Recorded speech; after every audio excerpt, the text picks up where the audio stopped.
Do you ever feel like there is a void in your soul, and no matter how much you consume, you are still hungry? This is At the Root of Knowledge, and tonight we're going to be talking about gluttony and temperance.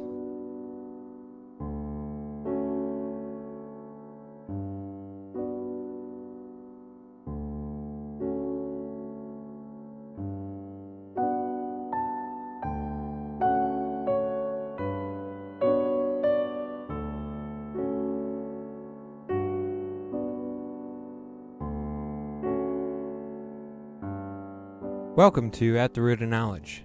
I am Daniel Scheck, and with me is Phil Rybarczyk. On this show, we focus on bringing the truth to light through conversation. We discuss things such as human nature, virtue, vice, and social interaction. We do not claim to be experts, and like many of you, we're here to learn. Tonight, we will be talking about gluttony and moderation. Hello, Daniel. How are you? I'm pretty great. How are you, Phil? I'm doing well. Very well. So, to start, I thought we should get a personal perspective from each of us, and then maybe work out from there and go to a social perspective, and maybe even a global perspective on how we think that something like gluttony affects the world. Well, that sounds like a plan. All right. Do you want to lead, or would you like me to? I'll go ahead first. Sure, All right. that's all right. So, my number one reason for why gluttony is really relevant to me is it's a weakness to me. And this weakness is really mental, physical, spiritual, emotional, and social, really, which engulfs pretty much my entire life. So, I mean, mentally, it's led me, when I've indulged in it, it's led me to be in a state where I'm almost in a positive feedback loop, where I'm eating more and that feels good, so I keep eating more and keep eating more, and it becomes very hard to break out of that loop. Physically, obviously, it impedes me from reaching my fullest potential. I mean, when I was playing soccer, that was a really big thing, was to hit your fullest potential and be in the best physical shape that you could be. And obviously, overeating is something that's going to make that really difficult. Spiritually, it's weakened me because it not only weakens my willpower to resist indulging in something like, for instance, eating ice cream, it trains, at least for me, it was training me almost mentally and spiritually to give in to other things, other passions that I would indulge in. Socially, it affected me by an interesting way, I would say. I know I've been told I eat a lot for a teenager, even, which I usually would take as a compliment, but the more and more I've thought about it, I don't know that it is a compliment. And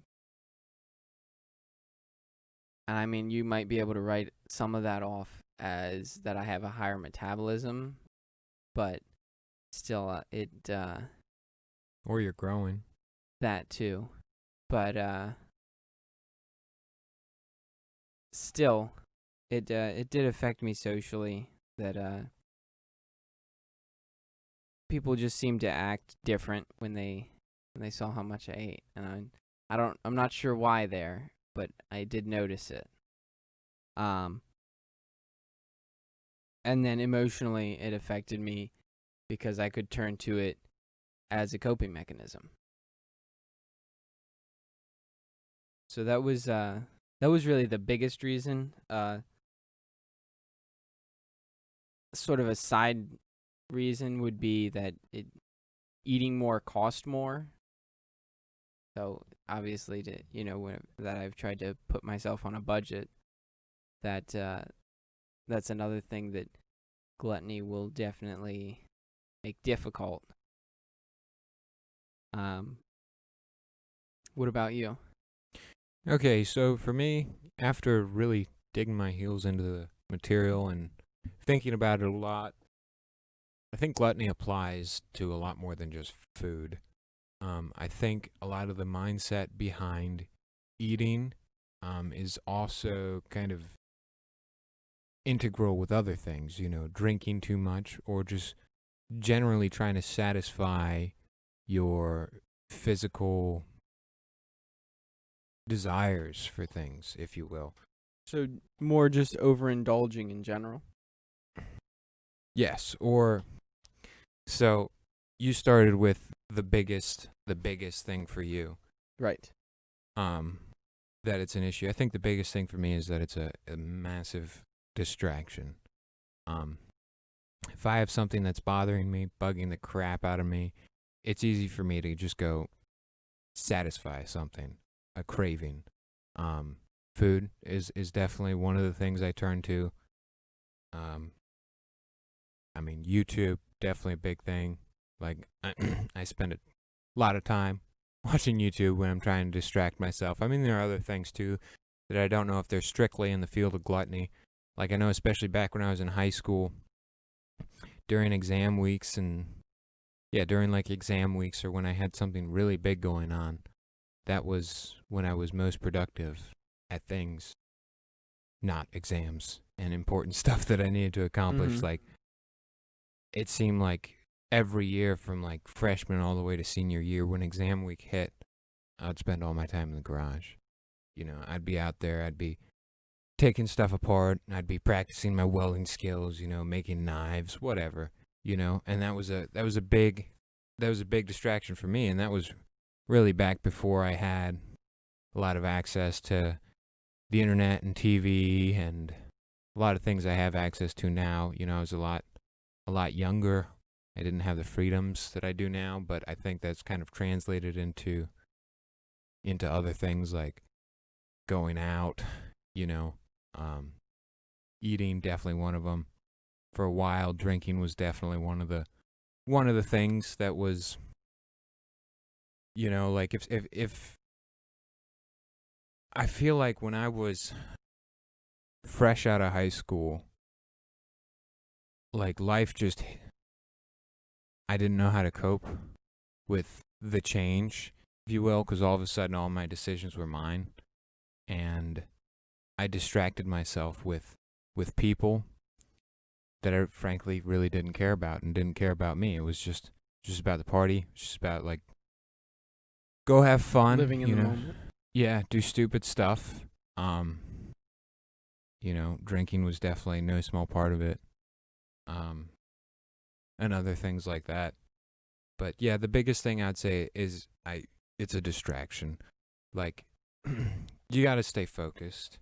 If you want to accomplish something and you want to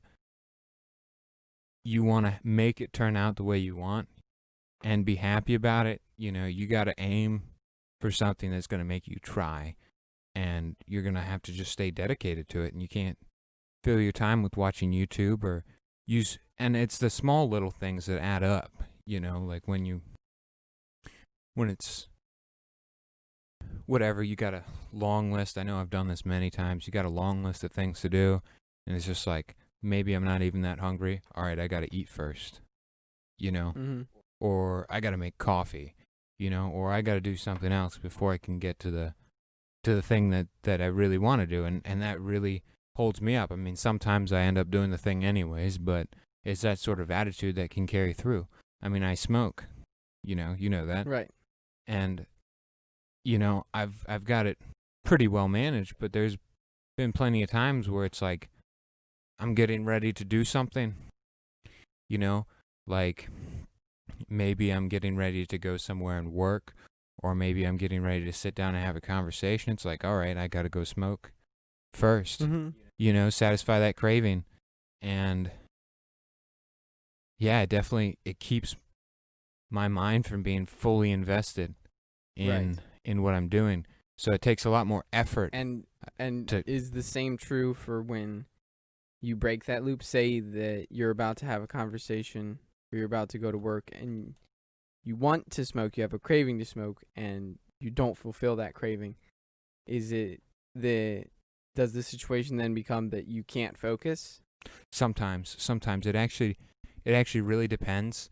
And the thing is it really depends on how important what I'm doing is and how deeply, like, if it's not really that important, like I'm going to hang out with a friend or do something that I don't see as crucial, it's a lot more difficult to get past that craving, but if I don't feel a lot of pressure and my mind isn't completely sunk into whatever I'm doing, and because when you're under pressure and you need to do something, at least this has been my experience, your mind stays on that until you figure it out. Like, and if you don't figure it out, it's gonna bug you until somebody figures it out. Mm-hmm. So, but if I'm not fully sunk into something, whether it's like a project at work or whatever, and I go without smoking, it's gonna bother me.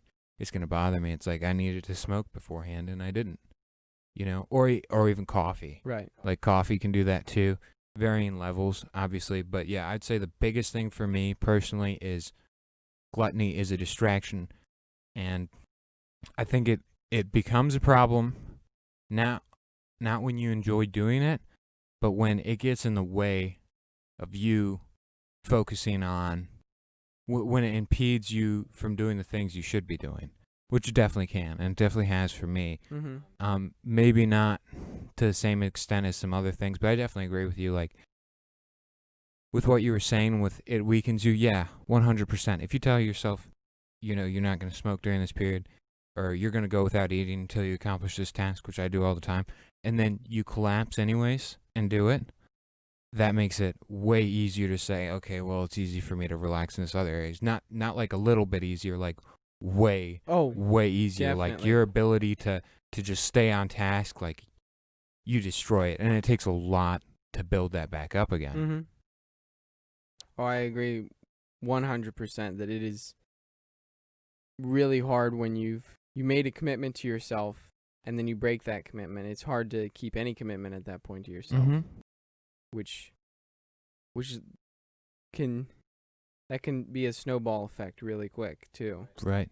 Yeah, so I think like the only way to, I mean, we'll talk about this later, but the only way to really stay on top of it is like those little things. You just got to beat those little things in, and when you make a mistake, you just got to like,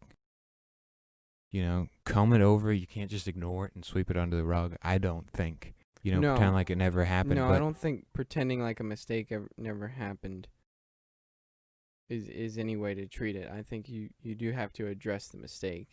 Right, but a little bit of a detached, you have to have a little, I think you have to have a little bit of a detachment about it. You got to kind of step back, and which is hard. It's really hard. Especially and sometimes when you're focused and you're engaged in something. Right, and you do have to feel it. Like, you cannot pull yourself, you cannot, look like from a third party perspective with everything all the time. But sometimes to see through something and to actually put the pieces together, you got to do it. Like, you just got to step back and be like, okay, I ate even though I wasn't supposed to, or even though I told myself I wasn't going to, or smoked, or whatever. And it can be really hard, and I think practice is a big thing that makes that easier, but definitely you got to, when you make a mistake, it's very easy to just get like wrapped up in it, and you're just like, I'm an idiot, I'm horrible, especially when it comes to stuff like gluttony and overindulging, and whatever, TV or... Well, definitely. And you mentioned TV. I think that's become a big social issue now, that they're replacing social interaction with the TV. Oh, yeah. Yeah, no doubt about it.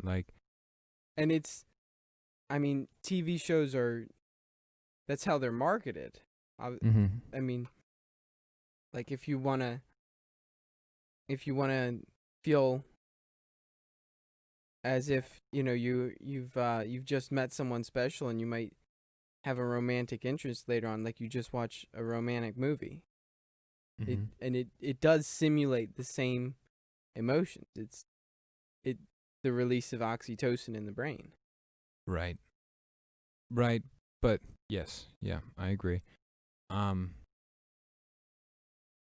It when you're wrapped up in the TV though, reality just becomes too much, because it's out of your control, but it affects you. Well, it's not out of your control, but it doesn't follow the traditional storyline that TV does. Right. Well, for the most part, TV follows a storyline though. Mm-hmm. Yeah. Reality does not always follow that storyline, though. No, not at all. Not at all. But yeah, whether it's watching YouTube or TV or whatever, it's easy to get sucked. Reality becomes too heavy. Mm-hmm. Has been my experience. I don't watch a lot of TV. I've watched quite a bit of YouTube. I mean, right. I'd say maybe on average 20 minutes a day. Over the past year, maybe more, maybe less. Okay. But when I was younger, I used to watch a lot of TV, and I would not want to stop watching TV. And I didn't want to walk away from the TV and then deal with real stuff. It was very difficult to do. I mean, I had the same experience. I used to play a considerable amount of video games. I still do play some video games, but I had the same experience that when I was younger, I would play video games and it would be for hours on end. Mm-hmm. And then once I would have to stop that and say my family was getting together or something and we had to go and there was actual social interaction. It was I didn't want to do that. It became hard to cope with actual reality. Mm-hmm. Yeah, I mean, in a video game, you have complete control. Right. You have complete control. And if something goes wrong, you reload it or you start the level over, whatever. And it's very predictable, people aren't gonna... Well, maybe if you're playing online, people will offend you, but maybe so. I guess it's not really a piece of you, so you can be really detached and have your own little world that you can kind of control. Correct. That's a whole episode in and of itself. I'm sure we could make an entire episode of that. Yeah, but on a social level, I think that gluttony is a problem, a relevant problem, because for one thing, I believe it helps produce a party culture. Because, well, what is party culture? Eating too much, drinking too much, taking a lot of drugs, just indulging in pleasures and having a good time, if you will. Yeah, and that's it. Just go there, have a blast. It's not about being a better person. It's not about helping each other out. I haven't been to a ton of parties that I would say. I've only been to one or two hardy parties. Hardy party parties? I don't know. But I've only been to a couple, and the ones that I went to one college party, I think I told you about this. I went to one college party back when I was going to University of Cincinnati. It was just like brain receptor overload. You know what I mean? Like everybody's just there to get drunk, try and take someone home with them, and like it was bad. I can imagine. I've been to several parties as well. Not at a university, but it's the same thing. Everyone's there to let go of load themselves, responsibility. Let go of responsibility. Load themselves with as many substances as they can to intoxicate themselves. To I'm not sure if it's to just let go of responsibilities, if there's a peer pressure aspect in it as well, like the popular kids are doing it, so we'll go along and do it too, or if there's other social aspects to it as well. But I agree that gluttony is a huge part of it. Mm-hmm. And that culture just encourages it, because it's drink till you black out. It's take as many drugs as you can till you black out, or worse, overdose. I know when I was younger, for me, like there were a bunch of big attractions. One was, and this is just speaking from my experience. One was trying to be, I don't want to use the cliche term trying to be cool, but like trying to get people to respect me. Like, okay, yeah, this guy's willing to do something that's not, that is bad, I guess, if you will. Almost seeking approval from your peers. Yeah, okay. I would say it comes down to that. Like, okay, like, and then another part was another huge part of it was the curiosity aspect. Going from a young kid mm-hmm. to, going through teenage years up to adulthood. It's like a whole new world, you know what I mean? And the introduction of just women, just to be blunt, and alcohol, it was just like such a intoxicating idea of mixing that all up and seeing. The curiosity was a big thing. It was right. Like, and another big thing, like, I think with drinking is a lot of people drink so that they can, and I'm not excluding myself from this boat, for having ever done this, but so that they can feel comfortable. When you expose yourself, part of it, I think, is like when you expose yourself to objection, you feel more comfortable around someone. Like when you expose yourself to be vulnerable and then someone isn't, or you put yourself in a place where you could be like shut down or condemned, or potentially hurt in some way, and you just do it anyways, or you're gonna look like an idiot, and you do it and you don't worry about it. And alcohol really helps do that, like not feel like an idiot for being completely retarded. Yes. Well, that I'd say that's due to some of the numbing effects of it and the chemical reaction it has in the brain. Right, you don't care. Right. Like if you're drunk enough, you don't care. You don't care. Right, it doesn't matter, and you wake up in the morning, and who's gonna remember it anyway if you were all that drunk? Right. I mean, someone might, or in this day and age, everything's on video anyway. Mm-hmm. But even so, you can still use the excuse, and I've heard this excuse used many times, is, well, I was drunk. Mm-hmm. Yeah, it's also an excuse to do stupid stuff, yeah. For sure. Like, especially if you have an agenda that's not so pure of heart, if you will, which I'm sure, frankly, a lot of times it is, like, you can use that as a backup, and you can excuse yourself for doing it. Right, and that's just another way to reject responsibility. Mm-hmm. It's another way to not take responsibility for your actions. I was drunk. I don't remember. I was drunk. I don't Right. know what was going through my head. Yeah. You want to satisfy your cravings. I feel like just from what was going through my head, like you want to satisfy the new cravings that you have as you're growing up. And this doesn't just affect young people, it affects old people just as much. But it's particularly young people. You want to satisfy these cravings, and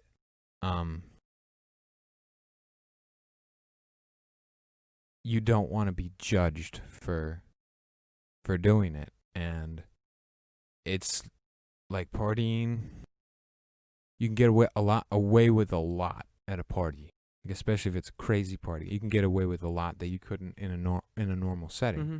And you get clumped into the boat of, everybody's drinking, like you were saying. So Right.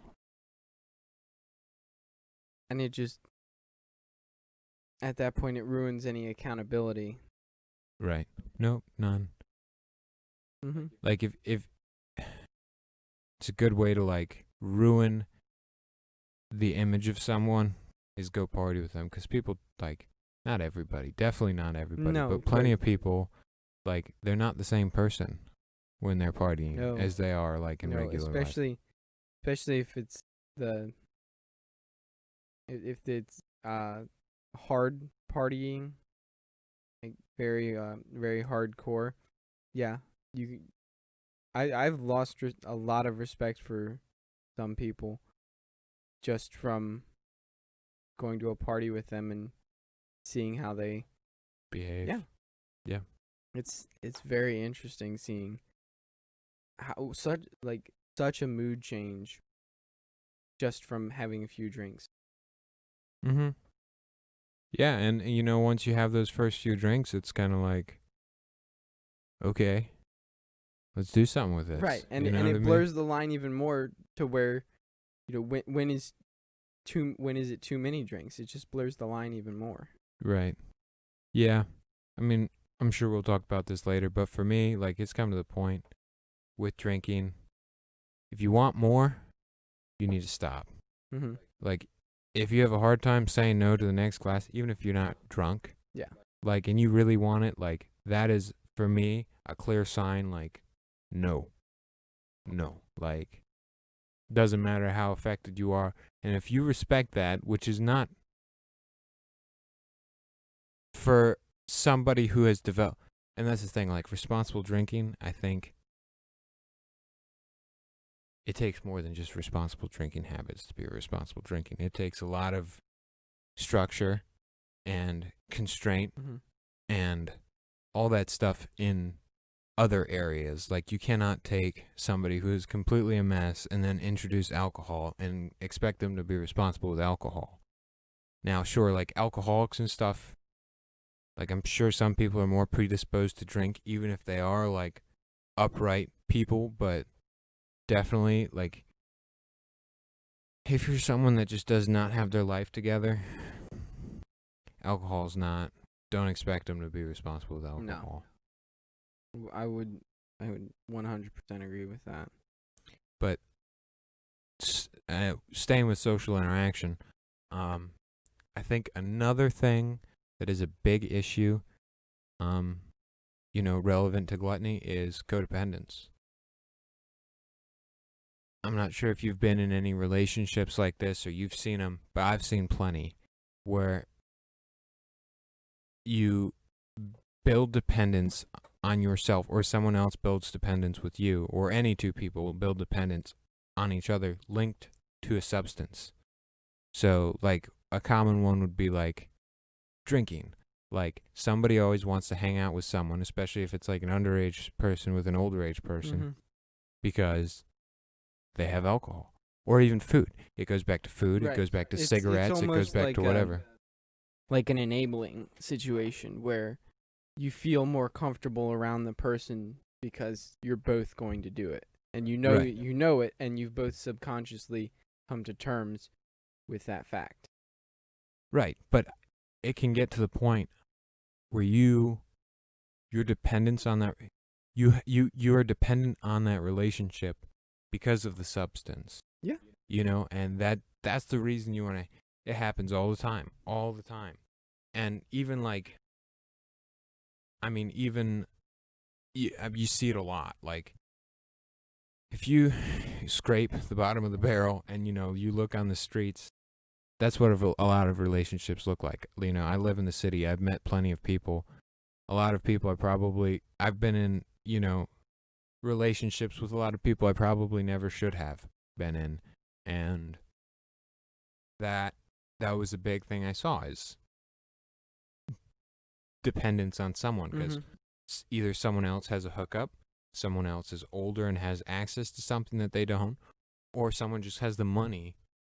Someone has the money to get whatever they're looking for: weed, alcohol, cigarettes. That, for me, when I was younger, cigarettes was a big thing. Like, I would want to hang out with older people that I knew smoked, because it's like, they're gonna have cigarettes.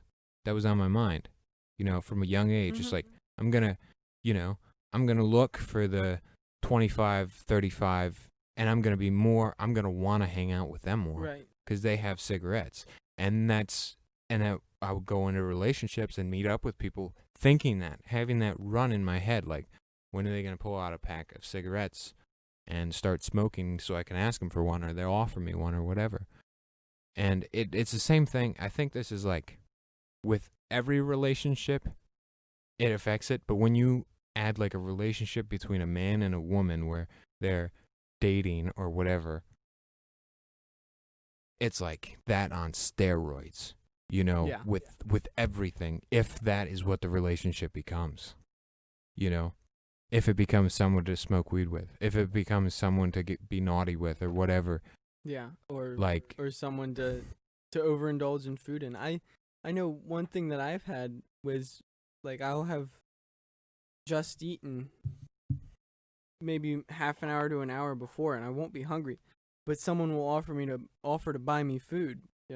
I'm sure you've had it before, where someone will offer to buy you lunch or buy you dinner, and even though you insist, no, I'm okay, I'm not hungry, they still keep insisting on it. And at that point, like, I don't want to seem impolite and not take them up on the offer, but at the same time, you do have to draw the line. Like, it's not to where you're not associating with overindulging with that person. Because I've had that sometimes where, in my experience, that I'll wind up overeating, we'll say, around only certain people, or I'll wind up going and partying too much with certain people only. Right. And I'm not sure if that's if that happened only because I felt like it was okay. Like, once it happens once or twice, you feel like it's okay. Right. And I think that's where the codependence starts. Is Yes. You both start to feel like person's okay with it and I'm okay with it. So now we'll just both do it when we're around each other. Right. And it's self-validating at that point too. And once it gets to a certain point, like, that becomes the focus. It can easily become the focus. I agree. Of spending time with each other. Yeah, I used to eat too much too. I mean, I'm not saying I never do now. Like, if I make food, I'm pretty much always going to eat it, even if it is too much, just because, I don't know, that's how I was raised. Like, if I go to a restaurant, I'm eating it all. Like, and if it's just too much to eat, I'm putting it in a box. I don't throw food away. You know that. I do not throw food away. If it's way too much. You mentioned you'll eat it all or you'll put it in a box. Right. I don't ever really use a box. That's the thing. That's that. I think this is going into a little bit of something that I would say is more of a national or global issue. Is I think companies now, they supersize foods, and they, like, just for example, McDonald's, you have the Big Mac, and then there's they have an even bigger one now, don't they? I don't know. I really don't keep up with it, but I think I've heard that they have a bigger one now, Mm-hmm. Like, it's just supersizing the amount of food that you're getting. And someone with the mindset like what you have, like, you either eat it all or you put it in a box, and you rarely ever put it in a box. Mm-hmm. So you're eating it all pretty much most of the time. If you were to get something like that from McDonald's, that's not to say that you would. Maybe you know your portion, and you realize, okay, I shouldn't get that because I'm not going to be able to eat all of it, or if I do, it's going to be too much. Right. Well, the thing is, like, with eating, definitely, like, you need to eat, and not eating enough makes it very difficult, and it will drop your energy levels. And I know there have been plenty of situations where it's like, I'm full now, but I'm going to be working for the next 6 or 7 hours. I've got to eat enough to the point where I can make it through that. So I wouldn't say, like, all the time, like, eating more than when you're full is bad. Like, maybe I'm wrong, but I mean that if I'm taking a lunch and I'm going out to eat somewhere, I'm gonna eat, because, like, I don't want to be hungry. I don't want to be starving and have to stop for food. Not starving, but, like, have a massive stomach ache and headache at the end of the day on my drive home, because and feel like, oh man, I should have eaten more at lunch, which has happened plenty of times. Mm-hmm. But I don't know. I mean, see, that's where it's definitely hard to define where gluttony starts and where just eating enough ends. Mm-hmm. And I think part of that is because, I mean, you gave a very valid reason that you don't want to be hungry throughout the day, and you have to keep up a very consistent energy to be able to keep working throughout the day, especially when it's physical work and you're doing manual labor. But I would say that there is a point where it becomes an overindulgence or overconsumption of something. Like, yes, if you're eating enough to get you through the day or to the next meal without having a headache or having a stomach ache, that's okay. But I do feel like there is a point, and I think it's somewhere around where it becomes eat as much as you can at every meal. I think that's around where you start to get to the point of gluttony. Mm-hmm. Yeah, I think it is somewhat circumstance based, because if it's like you're gonna have food and you're not, maybe those circumstances change. But I know, like, for me, where it's the point where it's like I ate too much and it was actually wrong. I'd say a big thing is, like, buffets. Like, if somebody takes me out to a buffet, it's like, all right, you're paying for a buffet for me, because I've only paid my way through a buffet like once, and I've gone to a buffet like so many times. Yeah. But it's like and some of it's like obligatory, like, okay, you're gonna pay for me to go to a buffet. I'm gonna eat. I'm gonna show you that, I'm gonna eat and show you that. But I think that's just part of the way that gluttony is socially acceptable now. Yeah. Yes. But yeah, I've eaten way too much. You've seen me at buffets. Yes. It's like it becomes a competition. Like, how much food can I pound down? Go to Golden Corral, pack up 5 plates full of food and eat it. That's a problem. That is a huge problem. It's not good. Because I'll walk, like, especially when you can feel in your stomach a very large, like, displacement of flesh from all the food in there. It's like, that's not good, and your stomach's still hurting like 3 hours later. Yeah. And I've had that happen. Or, like, definitely Golden Corral, that's happened a couple times. I can remember one time after my grandpa died, we went to Olive Garden, and they did the unlimited breadsticks. Well, they did the unlimited breadsticks, but I bought the unlimited pasta or something. Mhm. I bought unlimited something where like they'll keep giving you another plate, and I think I've done the same thing at IHOP with unlimited pancakes. right. Mhm. But I got there, and the lady, and it was just me, my mom, my dad was out of the state, and then all my brothers and sisters except for my oldest brother. Yeah, my dad was in overseas somewhere. And we all sat down, and I saw that, and I was like, that looks good. Not that much. It was like the same price as some of the other meals. It's like, I'm going to get that. And the lady comes up, and she's like, all right, but, most people only get one. Like, a few people make it to the end of the second one. I'm like, okay. So I did And like was that almost you accepting the challenge? Yeah, it was a challenge. It was like, oh, I see. And that's how I took it. And so I ate 3 of these plates. She's like, I never seen somebody eat 3 of them. It's like, yeah, it wasn't easy. When it's not easy to eat, that's probably a problem. That is, and that might be a good sign to stop. Like Yeah. that's definite gluttony there. Mm-hmm. Yeah, but like I don't know. When I go to someone's house and I make a plate of food, or they make me a plate of food or whatever at the dinner table, I've never not finished a plate of food. Like, it's just so weird to me because that's not how I grew up.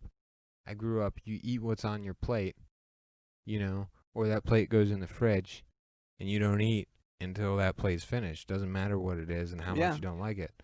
But I mean, I grew up very similarly. Like, I've never told somebody that's made me food, like, I can't eat this. Like, and if I get full, like, that plate will just sit there, and I'll find something else, conversation, whatever, talk till I can get it in me to wharf the rest of it down. It's like, that plate's not, like, I can't leave food on my plate. I can't leave food on my plate. It's so rare have I ever, like, it's got to be, like, I'm to the point where it's like, oh, man, if I take another bite, like, I'm going to pass out and probably won't wake up. Like, that's what it takes for me to not finish a plate. And I still will finish a plate as soon as, maybe, I don't know. It's just, I know where you're coming from. Because I was taught very similarly that I was taught that you take all you want and you eat all you take. mm-hmm. And if not, then I think I can quote my dad on saying, well, then you're going to sit there till you finish it. Mm-hmm. And that it happened before that I had to sit there until I could finish it. And that wasn't always the case. But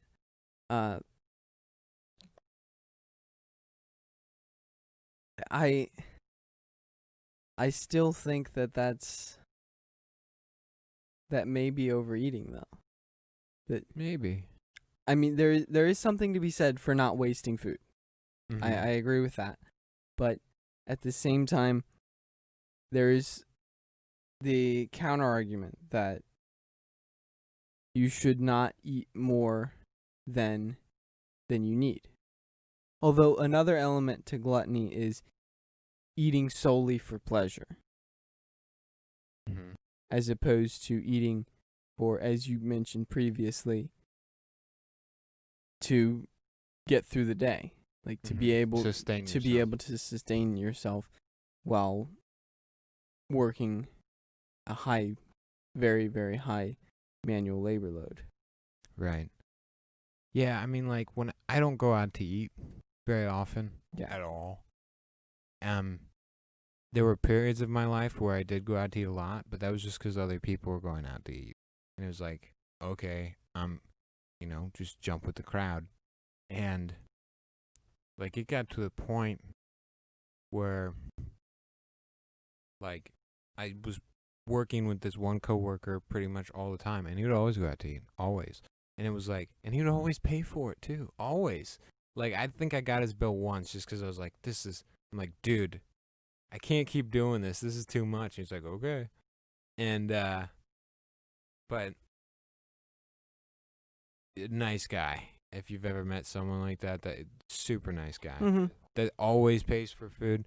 But this one guy, this coworker, like it was like, where do you want to eat? It's like, and then it became like I got excited, like ooh, Ooh, I get to pick the restaurant. What are we eating today? Which is never how I used to be when I was younger. I was like, no, No, we have food at home, or, well, growing up in a large family, you don't go out to eat much because it's expensive. It's so expensive. Very, very expensive. Or if you do, you're ordering off of the dollar menu. But almost all of the meals that I ate growing up were home cooked. Right. But as I got older, and the one job I had especially, it was almost like once or twice a day even going out to eat for lunch or going out to eat for dinner, and it did become like something that I would look forward to. Like it was like, oh, okay, we'll work and then look forward to lunch because we're gonna go out to eat for lunch, or work and then look forward to dinner because we're going out to eat for dinner. Right. And it's, for me at least, like I've had a few jobs like that. But like when it gets to the point where it's like all the time, it's like, and I've been twice where like the other person always pays for it, because I never ask to go out to eat. Like that's such a rare thing. Like I gotta really like you, and I gotta be like looking for something to do. Like I'm not like, yeah, let's go out to eat somewhere. Like it's very, if I ask you to go out to eat, it's very rare. There's one guy, and if I ask you to go out to eat, that usually means that I'll be paying for it too. Yes, that's always what it means if I ask someone to go out to eat. I think that's socially the norm. But this one guy, like, always take me out to eat. And, like, it got to the point, it was like, oh, like, lights would light up in my brain, and I'm like, oh, and then I get to pick the restaurant, and we'd go there, and I'd be like, okay, what's the biggest meal I can get? I'm not paying for it. And then that mentality transferred over to when I did start to go out to eat on my own a little bit more for a short period. Then I would look for, like, you know, the bigger meals. I'm like, screw the $5 extra, supersize it, you know? Yeah. I'm going to sit here and I'm going to eat this and I'm going to get fat. Well, you mentioned getting fat. I think that's a national issue. I mean, I cannot remember reading or hearing at any point in time in history about there being an obesity problem. And yet we have an obesity problem in the United States. Uh-huh. And I think that's due to several reasons. I mean, at the root of the problem is gluttony. Right. And I think it's gluttony because there's the supersized meals that are getting marketed to everybody. Yes, they're being marketed, and they're being sold as a solution to problems. Mm-hmm. I mean, when you see a commercial or a billboard or any marketing, it all depicts like a fulfillment, happiness, better version of your life. Yes, or social status, or something of that sort, to where if you shop there, you buy that product, you are going to be better. You're going to be a better person. You're going to be happier, more fulfilled. And it's just not true. Right.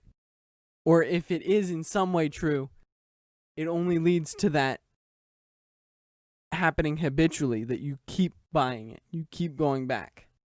And I think that's one reason. And I think it conditions people to only want that. They only want what tastes good, not what's good for them. Right. Yeah, what's McDonald's slogan? I'm loving it. Exactly. Whose slogan was it? Eat something, be happy? I can't remember off the top of my head. I don't know. I'm not well versed on restaurants. I'm not either. Can't remember. But somebody, was part of their slogan was be happy.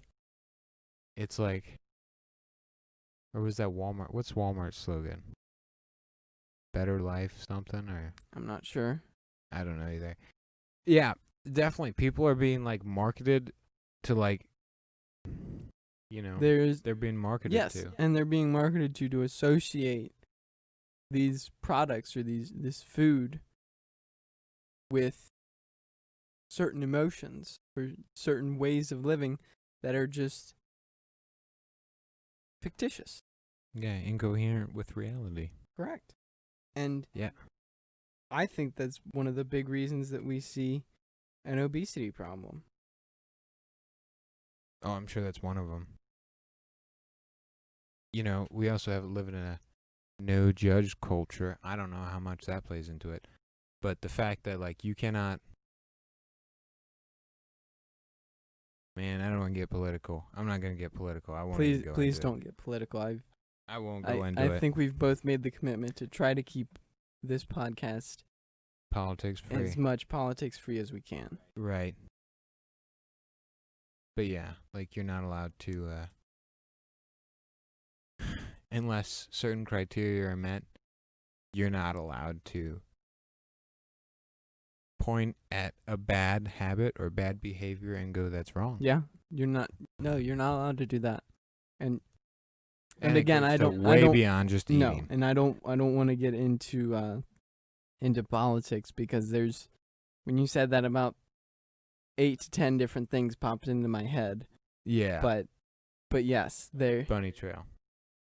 It has become, like I said, I think gluttony is one of the most socially acceptable things to do. I'd say impurity's up there. It is. I'd say impurity's up there more than gluttony. Because I don't know, they're close. I'm not sure. I know. I think impurity is more marketed. Mm-hmm. But I think both go hand in hand. Definitely. I believe they go together too, but like you watch TV, you watch the news, you listen to the general public talk to each other. It's the end all to be all, you know what I mean? Like impure behavior is like what is held up as the pinnacle of what you should strive for. It's like, what do you brag about?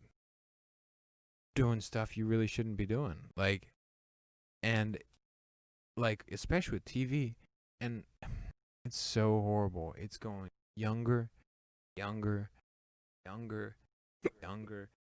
it's infiltrated. I mean, I'm not saying it hasn't been like this, but like, there are things I've watched that were kids' movies. I'm still scarred from. Like, I can't get that stuff out of my head. It's stuck in there. Mm-hmm.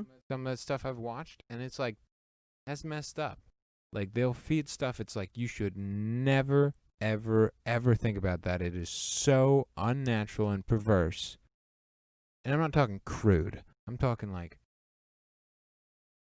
I don't want to get into it just because it's such a hairy thing to talk about. Right.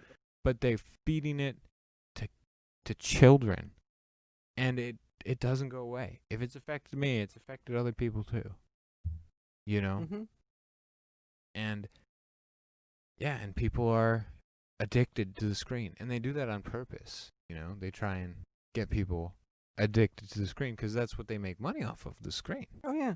And guess what? Like, and if you're addicted to your screen, then they can feed you whatever they want from it. Mm-hmm. Your brain, what's it called? Beta brain, alpha brain. I don't know. Whatever brain mode. There's like several brain modes that you can have. One of them is the brain mode you go into right before you sleep, and that's what actually you're open and accept things, and you take in information, and that's what scientifically your brain, I think that's the alpha state, your brain goes into when you're watching TV. That's very interesting. So yeah, they can feed, pump their agenda into your head, which they do. Like, if you actually pay attention to TV shows, there's agenda behind it. So yeah, and entertainment's is messed up. Yeah. So I think that was a very good way to point out several actually, I would say numerous issues, both personal, social, and global issues that that really have gluttony at the root of the problem. Oh yeah.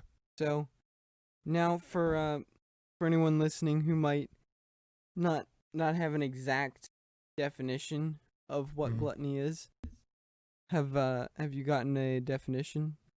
Yes. So I got a couple actually. Okay. One was from Google Dictionary, and it says habitual greed or excess in eating. So that's one definition, and the second one definition I have is greedy or excessive indulgence. It's very similar. Right.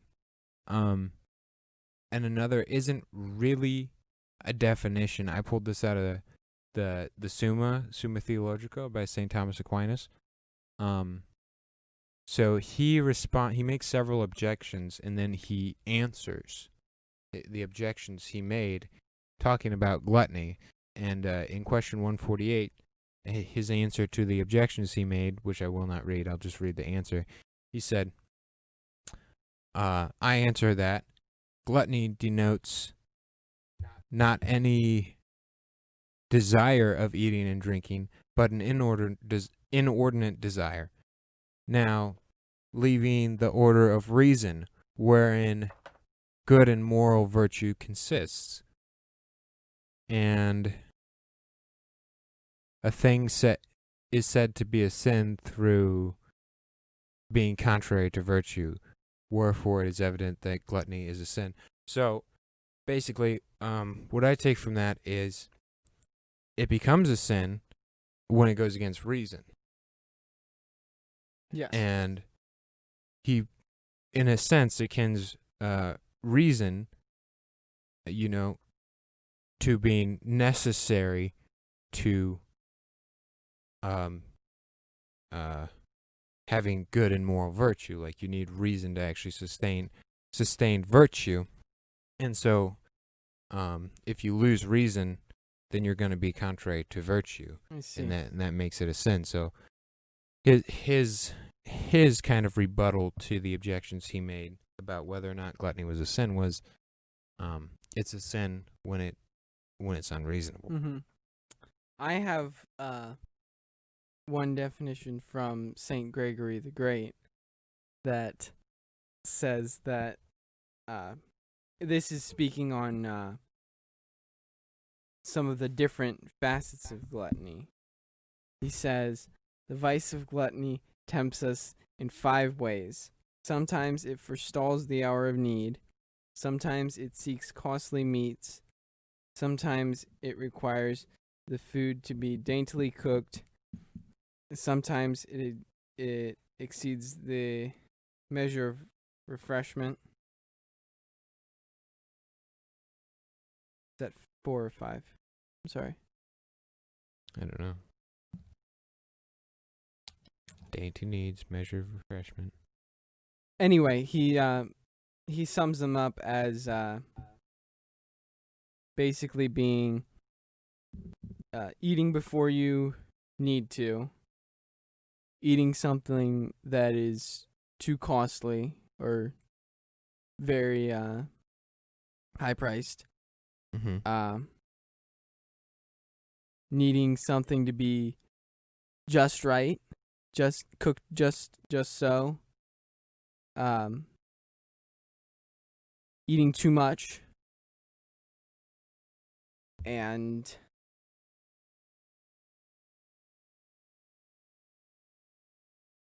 sorry, I don't have the 5th one right off the top of my head.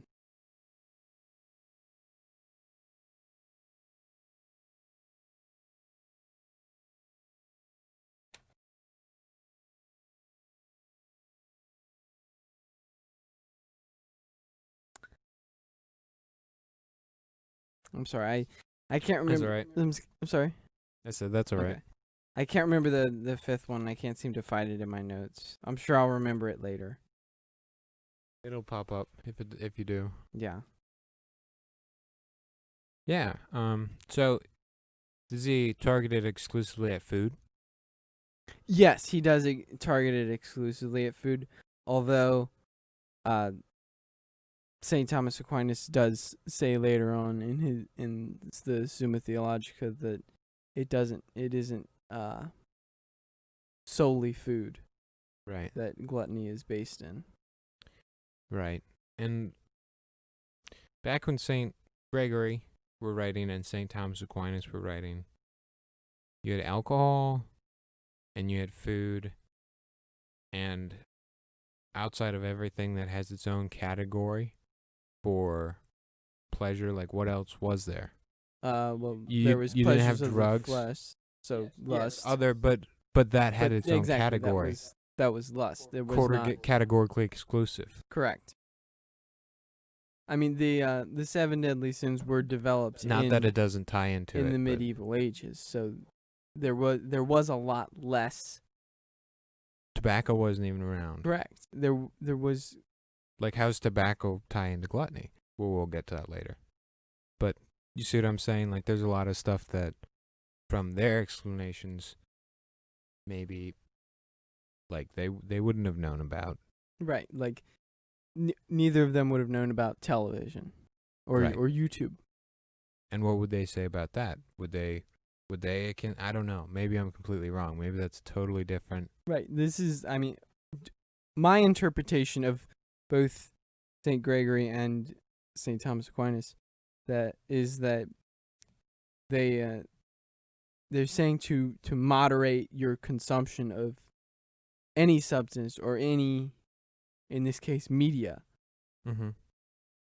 I mean, I don't think necessarily that television is a terrible thing or that YouTube is a terrible thing, but I do think that the overconsumption of it, or the even something like reading magazines, if you like to read magazines, I think that doing that too much, it is a bad thing, and it could be considered gluttonous.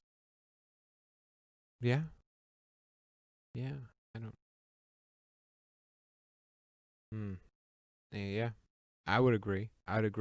Even if it's not exclusively tied into gluttony, other things like watching TV, very close. You know what I mean? It's very, very similar thing to overeating. Yeah. One definition that I pulled was overindulgence or overconsumption of food, drink, or wealth items, particularly pertaining to status symbols. Which I thought was very interesting because you can lump a lot of things into wealth items that pertain to status symbols. Mm-hmm. But my interpretation of it was that is what St. Gregory was talking about when he said something being, when he says costly meats, something being very pricey, or something needing to be cooked just so. Mm-hmm. I think that's, say, for instance, caviar. Mm-hmm. I would say that is a status symbol, especially if you're having that on a regular basis or a frequent basis even. I would say that's something that you could tie in as a wealth status symbol. Is caviar expensive? Yes, very expensive. I've never even had it. I've seen it. I've not had it either. What it tastes like. I wonder if it even tastes good. I'm not sure. Tastes like peas. Yeah,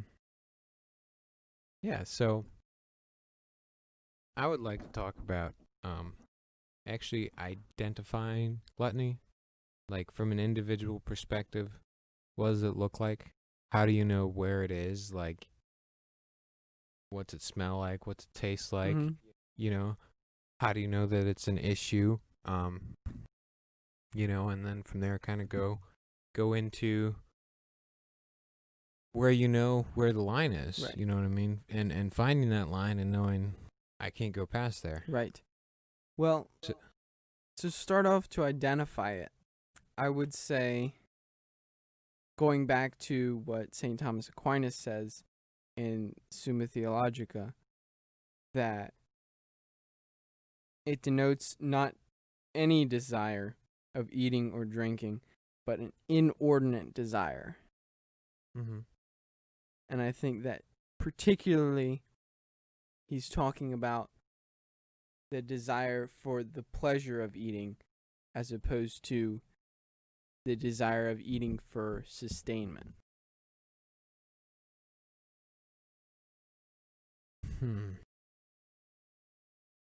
Like, I'm going to go eat that food because it's going to be delicious. Yes.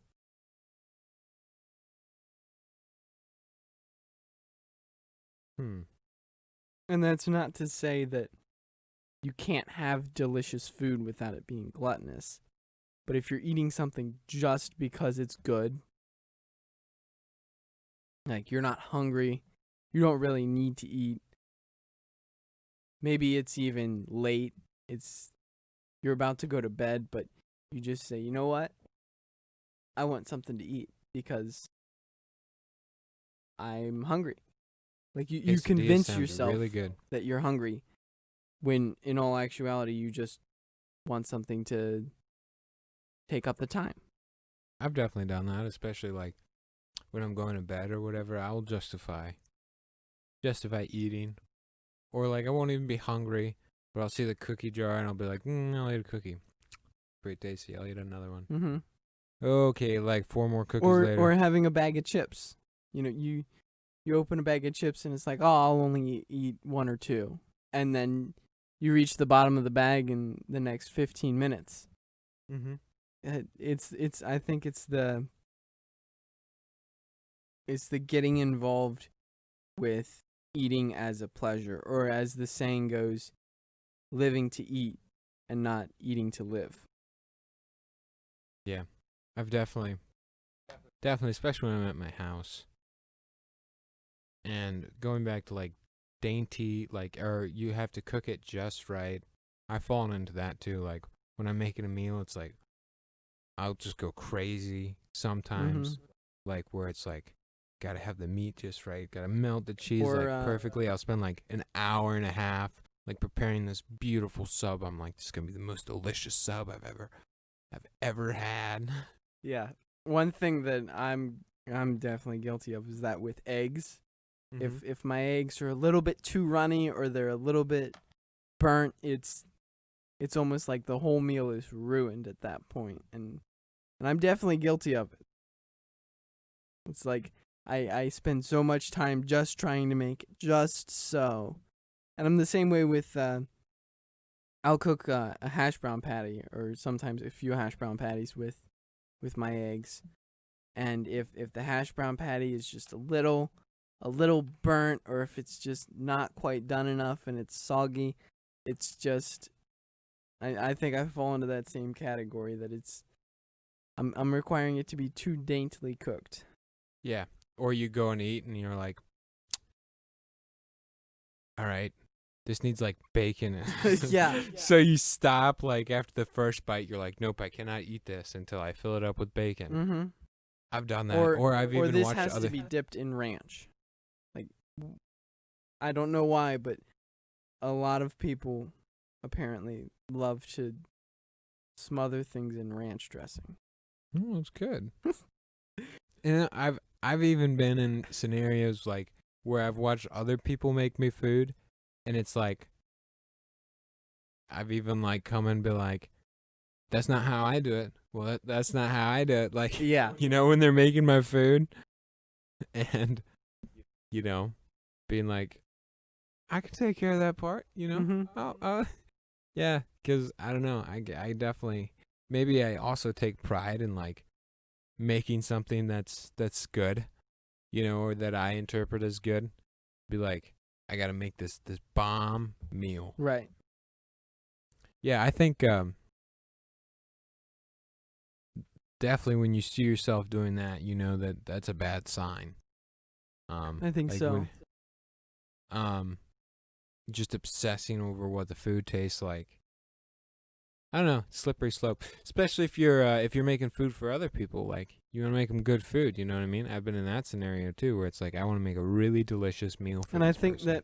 that may be an element of pride in it, because I mean, you want them to have a good meal, but you want them to Like your yes, cooking. you want them to like your cooking, and you want them to I say something about it at least, like my compliments to the chef at least. Yeah, I always try and get like a this is delicious out of every meal I make for somebody. Right. And maybe that is an element of pride seeping into gluttony there. Mhm. Yeah. Yeah, but I mean the thing with like you said it is so accepted and it's very subtle. It's like nobody points it out. No. Like no one it's very no one looks at someone and says, "You gonna take a break from that?" I don't know. I've had people Well, say I that to me have before. had someone say that, but it was in a joking way. I don't think anyone has said that to me in a serious manner. Right. Like look at me dead in the eye and like called me out on it and said, "You're eating too much. You're overeating." Mhm. Yeah, no, it's And not. there have been times where I've done it, like blatantly done it. We live in a pleasure culture, Bill. We live in like I- a pleasure-centered culture. Like your work. Whatever do Like, you mean? what do I mean? That's like if you're not comfortable, okay? Like that's a shame. Like oh my gosh, like people freak Oh out like yeah, it's a big deal. like you only get like 2 meals a day and people freak out like, "Oh, you're not comfortable, you're not living in pleasure." Mm-hmm. And that's something to be ashamed of. Like that's a real problem. It's like comfort at the end of the day is not that important, but it is in our culture. Oh yes. Like I do know what you mean. That we and it's like you're deprived if you don't have it. Like if Mhm. you're eating less than 3 meals a day, or if you're not able to eat out. I mean, I've had people who, when I tell them that I pack a lunch every day, they're shocked. They're completely shocked that I pack a lunch for Mhm. work. It's I think I had one person say, "Well, why would you pack a lunch when you can just go to the nearest restaurant?" Well, because Because it you're saves paying time, it's and cheaper, money, way cheaper. way cheaper, and it's healthier, much healthier. Yeah. I mean, and there you have much more control about what you're actually eating. Mhm. Yeah, you can pack a thing full of like celery sticks and peanut butter, or it could be like sesame seeds and cashews, or it could be like a giant steak or leftovers. Right. Leftovers are a One good one. thing, this just I was just reminded of this. It seems like it's socially acceptable as well to judge people based on what they eat.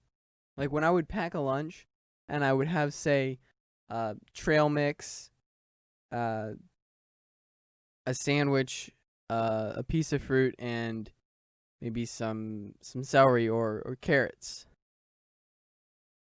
I would get like funny looks, and people would say things borderline like insulting what I was eating, Mhm. and it was just accepted. Yeah. When I was in primary school, um, that was like the big thing. What did people bring to lunch? Like it was like, oh, trading was a big thing, like trying to trade food with each other, and like I always wanted to be like, oh, they've always got yogurt. I've never got yogurt. I got like a bag of pretzels, Yeah. you know what I mean, and an apple. And That sounds delicious to me. and I would always Not that like I would eat it just for pleasure. right, but I would like yeah, that was a big thing is I would start like looking at people differently when I was a little kid. Right. Depending on what they brought to lunch. Like I really, really, really did. And then as I got older, yeah, like being in a work environment, yeah, it's like, no, that's okay. I packed a lunch. And they're like, no, don't worry about that. We're going out to eat. And And that happened several times. It's like, no. And then I remember one time I called in, because I'm supposed to call in every day at noon, and I called in, and my manager picks up instead of our coordinator. Yeah. And somehow they both got on the line. Yeah, because it was in the middle of a job, and they wanted to know the status or something. But they both got on the line. I was like, yeah, I just stopped to eat. And they're like, oh, what are you eating for lunch? I'm like, I told them. It was a very humble, measly lunch. It was like a package of fruit snacks, a granola bar, an apple, and a bag of chips. Which really, if you want to be like full and have energy, that's not enough food. But that's generally the type of lunches I pack. Well, I don't know if you want to be full. If you want to have energy, that's good.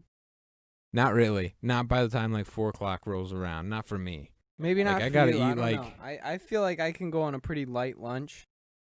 If I have a decent breakfast, not a large breakfast, but an okay sized breakfast, I can go on a small lunch and still be pretty well energized by the end of the day. Now, by the time six or so rolls around, I'll need to eat dinner for sure. But Yeah, I don't know. I always feel like I'm hungry when I'm getting home. mm-hmm. Like a lot of times I'm hungry by the time I get to work, even if I eat something. And then I'm starving by lunchtime. I don't know. I always, not always, but a lot. Like if I distract myself enough, the hunger's still going to be there and it's going to affect me mentally. Like if I don't eat enough food, it will make me kind of get lightheaded and a little bit out of it. But I can distract myself from the feeling of the hunger, but it's still going to have its effect on me. But just finishing off that story. Anyways, I told them what I had, and they're like, that's not a lunch. You need to eat, like, real food. You know, and I've had people say that stuff to me before. Yeah. It's like, give me a break. I have like, too. This is my means, okay? Like, if you want to give me more food, come down here and drop it off. Like, okay, this is what I'm eating. And that's where it ends, because what are they going to do? Shove more food down my throat? Hopefully. If it's really a problem, I'll take free food. I always take free food. It's not, and that's the other thing. It's not really acceptable culturally to, like, take leftovers, other people's like that's, most people won't do that. I don't know why. Maybe it's they genuinely don't want the leftovers, or maybe they don't want to be like judged for taking people's leftovers. But I always take leftovers. Yes, that's dinner tomorrow. You know what I mean? That's lunch tomorrow. I will take all of your leftovers if you don't want them. Mm-hmm. Don't throw that stuff away ever. And that's how I've always been. I love taking leftovers home. I absolutely love taking. It's already cooked. All you gotta do is warm it up. You know. I'll take leftovers home all day. You know, our family's probably got, you know, dozens and dozens of free meals out of other people's leftovers. And I think that's great. There's no shame in that. But we live in a culture where there is shame. I don't know if there is shame, but that's like not what people do. Like, I don't think most people do that. But I'm like, yes, I'm all on that. I'll take your leftovers. Lunch, dinner, you know, steaks, macaroni, whatever. It's all good. It'll get eaten. It will. I see. Well, thank you for that. Just had a little rant there. Yeah. Would you like to maybe move on to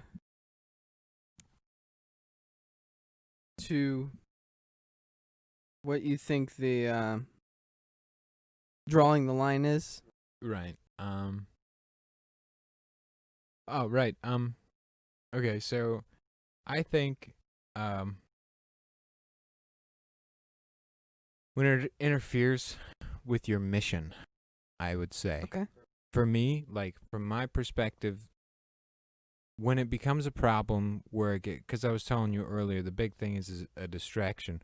When it gets in the way of, or not necessarily fully gets, but it becomes an obstacle to doing what you need to do. When it becomes like a distraction where you're either distracting yourself with food, or, you know, or you're, with the case of drinking, you're over drinking, you're predisposing yourself to have a more difficult time maintaining virtue and stuff like that, if that's the case, then that's when it becomes an issue. You know?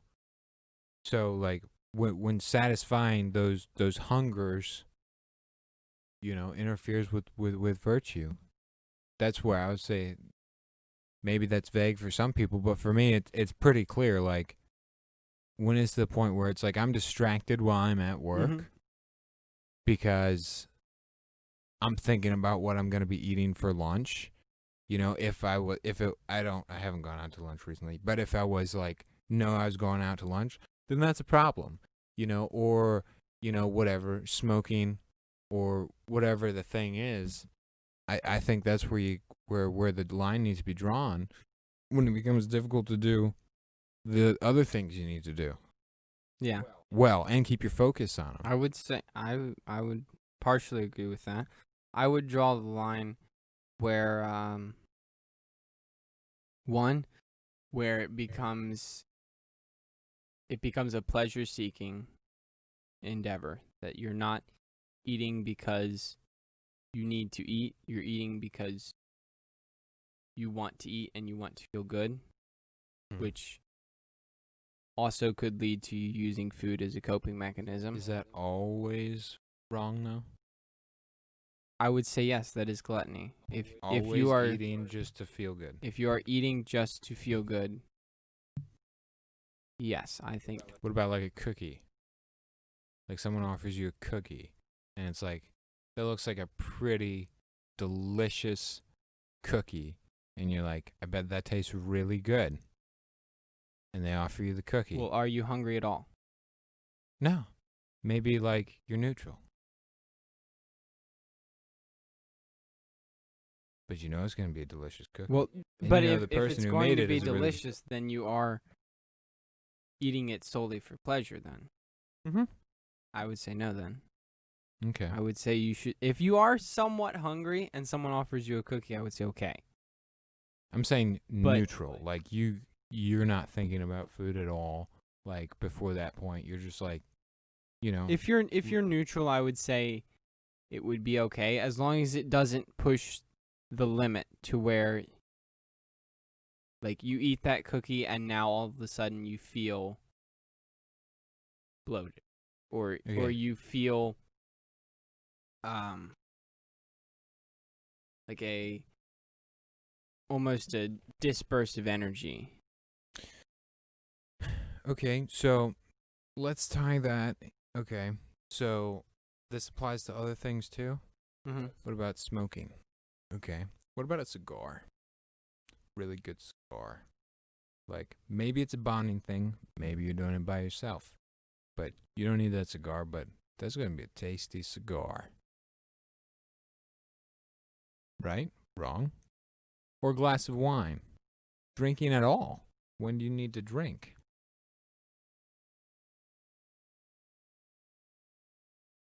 Well, there is some statistics that say some alcohol can be healthy. Doesn't mean you need it. That's true. That's true. You don't need it, technically. But are you doing it solely for pleasure? Yeah. To enjoy it. Like, if you just enjoy a cigar.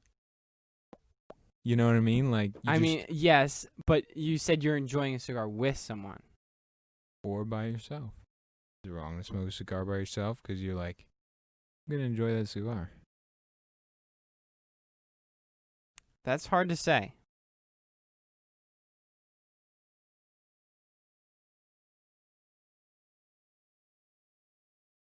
Like, do you never treat yourself? Is it perpetually like, if it's something that makes me feel good and that's the only motivation, I can't be part of that? No, that wasn't the only thing. Okay. Another thing would be, this would be more solely towards eating, would be where it becomes to the point where it's too much. You're eating too much. Okay. All right. Well, but I would say the third thing is, like, is it beyond your means? Like, okay, you're gonna smoke that cigar. That's a really expensive cigar. Can you actually afford that to smoke that cigar? Yeah, I would say yeah. Okay, so if you can't afford to smoke it,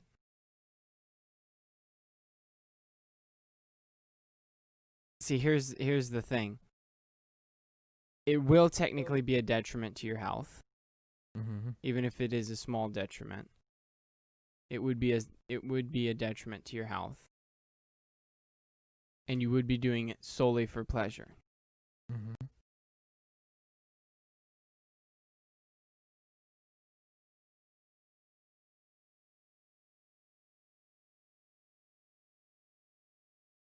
I would say maybe it wouldn't cross into the. I don't know. It would almost seem contrary to reason. I mean, if you're doing it and it's a detriment to your health, why do it? I mean, but a cigar. Well, it's You easy know- to rationalize it for someone who would smoke a cigar, but Mm-hmm. I would tend to think I wouldn't smoke a cigar. Okay, so Yes, it might be good, but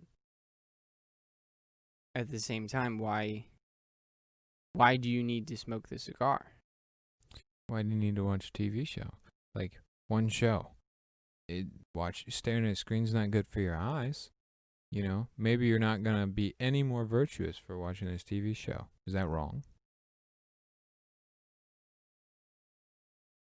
It could be, I guess. Although, one thing that I didn't think of is that both a TV show and a cigar could be stress relievers, which is not a pleasure. You're not technically indulging in a pleasure if you're relieving stress. Now, if you say that you're going to smoke a cigar and you're going to relax, that's going to be part of your relaxation process. I would say maybe. Mm-hmm. Again, I'm not an expert on this, but I would say maybe that would be okay. But if you're doing it just because of the pleasure You enjoy aspect, smoking cigars? I would say no. Huh. Well, maybe you enjoy smoke. Okay.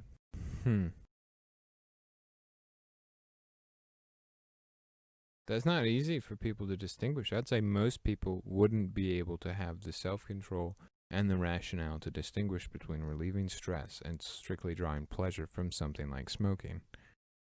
No, it's not an easy thing to distinguish, but what guarantee are you that it's supposed to be an easy thing to distinguish? Nothing.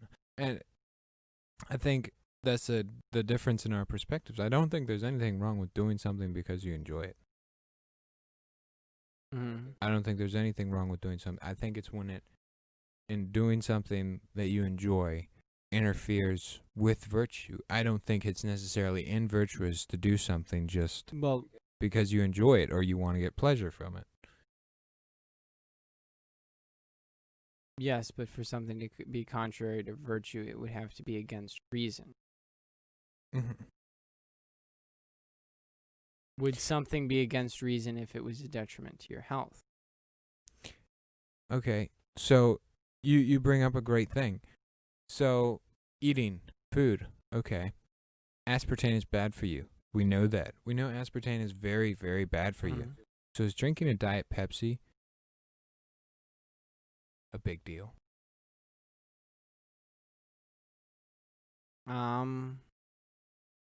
That's a good argument. I mean, okay. So I'm in a lot of different environments. Okay. Okay. And I'm exposed to a lot of different substances,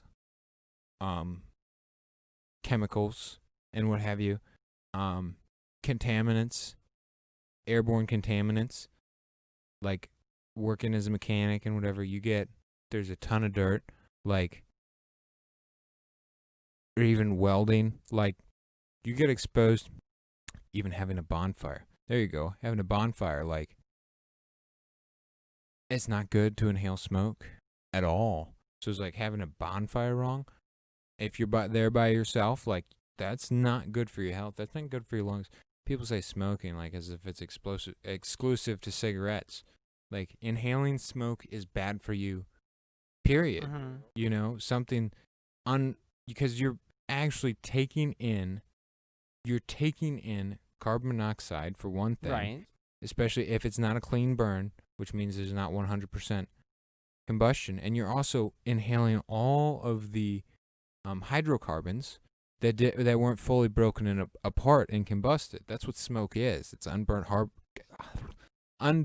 hydrocarbons. Mm-hmm.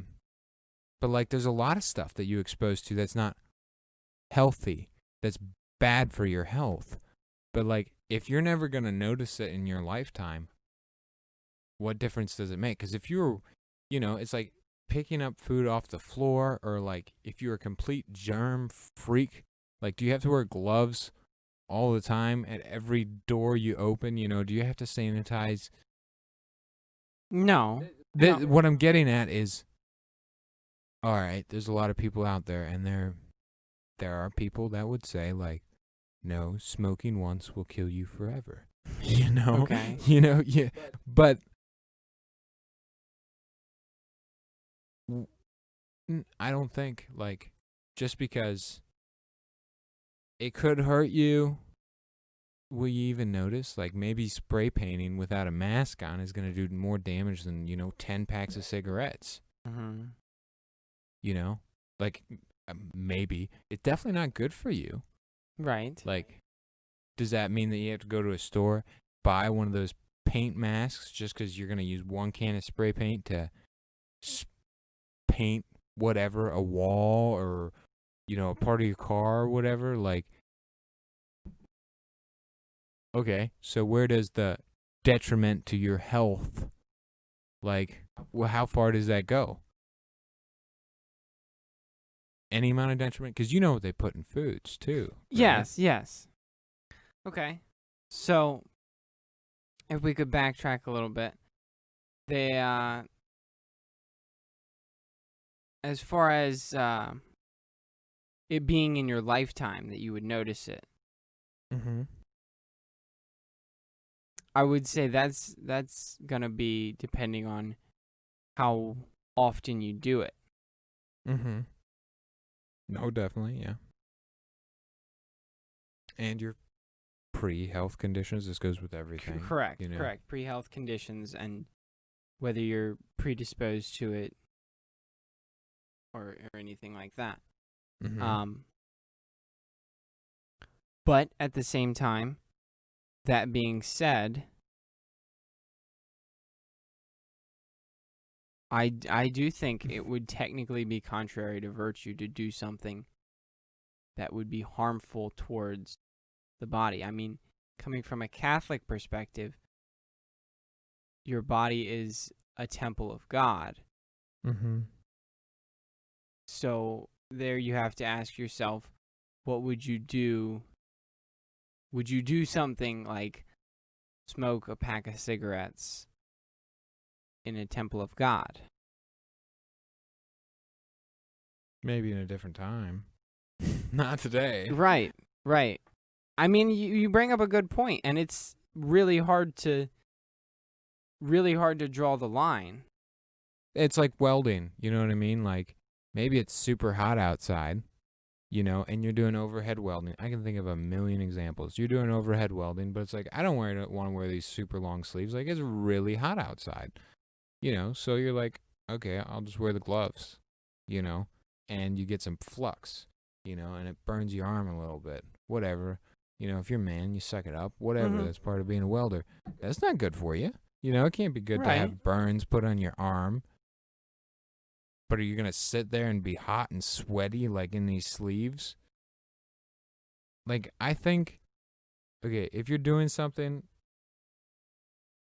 But that wasn't directly intentional. You weren't doing that and saying, well, I'm going to do this because I'm getting burnt. Like, because I want to get burnt.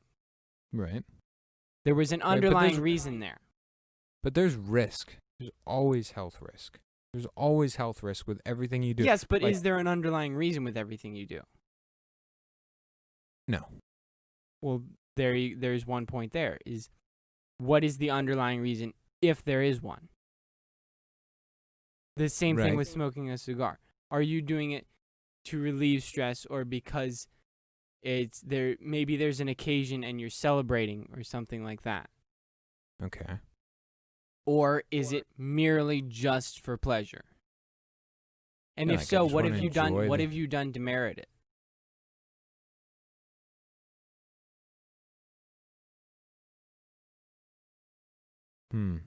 Maybe you just enjoy a cigar, you know what I mean? You're just like, I'm just gonna, I don't know. But I don't think it's wrong to do something just because you enjoy it. Just because you obtain pleasure from it. And like, if you bring in like the health aspect of it, like, if anything I did, like, that wasn't 100% justifiable for some specific reason that hurt my health was wrong, my diet would be much different. Mm-hmm. You know what I mean? Because you can, you take risks. Like, if you want to, That's like, true. make progress, you take health risks to some level Mhm. or another. You always do. Working on cars and stuff, like, yeah, good luck taking an entire gas tank apart, you know, and out of your car without inhaling some of the fumes. Right.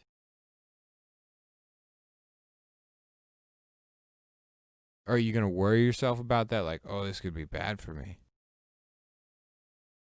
Like, I feel like there's got to be some level of acceptable Maybe harm that there you can is, do to and yourself. maybe I shouldn't be the one to decide whether it is or not. Mm-hmm. Yeah, I understand, like, hurting yourself is not good. No, Like, that's or not something you shoot for. and maybe that should be it. Maybe it should be if you're I don't know. I was going to say maybe if you're doing it strictly to harm yourself. Let's say, like, for some reason you're self-destructive and Mhm. you decided that you're gonna do drugs till there's nothing left of your brain. Mm-hmm. I would say that's more than a sin of gluttony. Yeah, it's like a sin of abuse. Like, you're throwing all the gifts God gave you Correct. in the trash can. Correct. So maybe it isn't any indulgence of pleasure, Mm-hmm. but I would say an overindulgence, Right. which there Yeah, and you that's have to draw the line, which is a very difficult thing to do, as we've been discussing. That's why I say when it interferes, because I don't think enjoying yourself is wrong. Like, even if it is just to enjoy yourself and have pleasure, I think it's when it interferes with things that I would identify as virtuous, as good. You know, when it interferes with that or your mission, that's where you draw the line.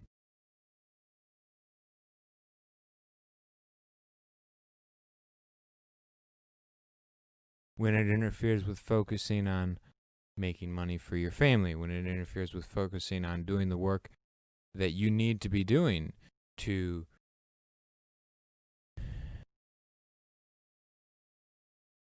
use your gifts that God gave you, you know what I mean, to your fullest potential. Mm-hmm. That's when it becomes an issue.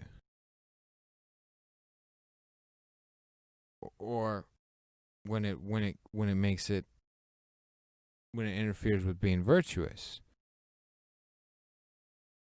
You know, like drinking too much. That's a pretty easy one to point to. Right. Because I don't know about everybody. I do know about everybody else. But I know for me, you know, you drink too much, it's a lot harder to be a good person. And you're setting yourself, and you're giving yourself the occasion to fail and be not virtuous, you know?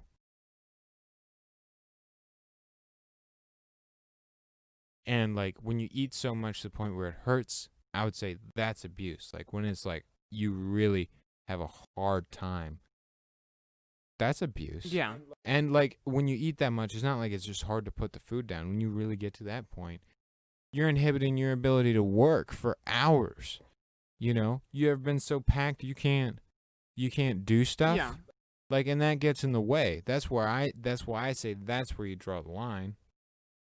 Is like when it interferes with other stuff, you know, or like when you're using it as a distraction and you're keeping it from focusing on stuff, you know, or you're using it as a coping mechanism to get away from the things that you really need to be thinking about and your brain really needs to be occupied with.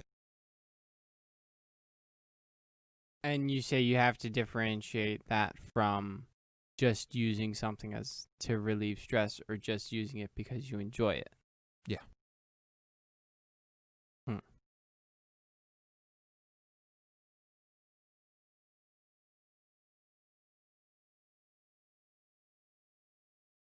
So, a hypothetical scenario then. Say you're at work and you have an issue and it's the end of the workday, you haven't resolved that issue. Mm-hmm. You go home and you want to have a smoke to relieve the stress. Mm-hmm. Is that okay? Yeah. Yeah. Well, like, are you going to be able to do anything about it? Like, is smoking keeping you from fixing the problem? Maybe, maybe not. Well, I would say if, like, that cigarette is going to keep you, or that cigar, or whatever, the pipe, is going to keep you from being able to effectively solve the problem, then, yeah. Then it is wrong. Mm-hmm. But if it's not, then no, it's not wrong.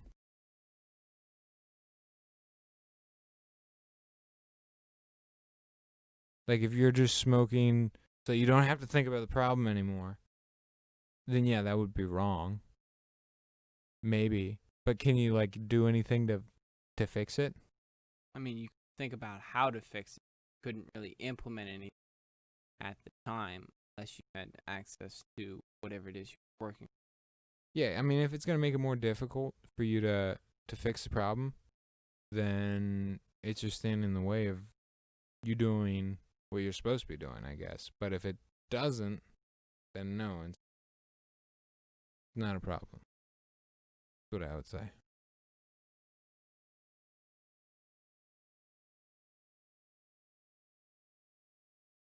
Interesting. And, I mean, long term, we talked about health detriment.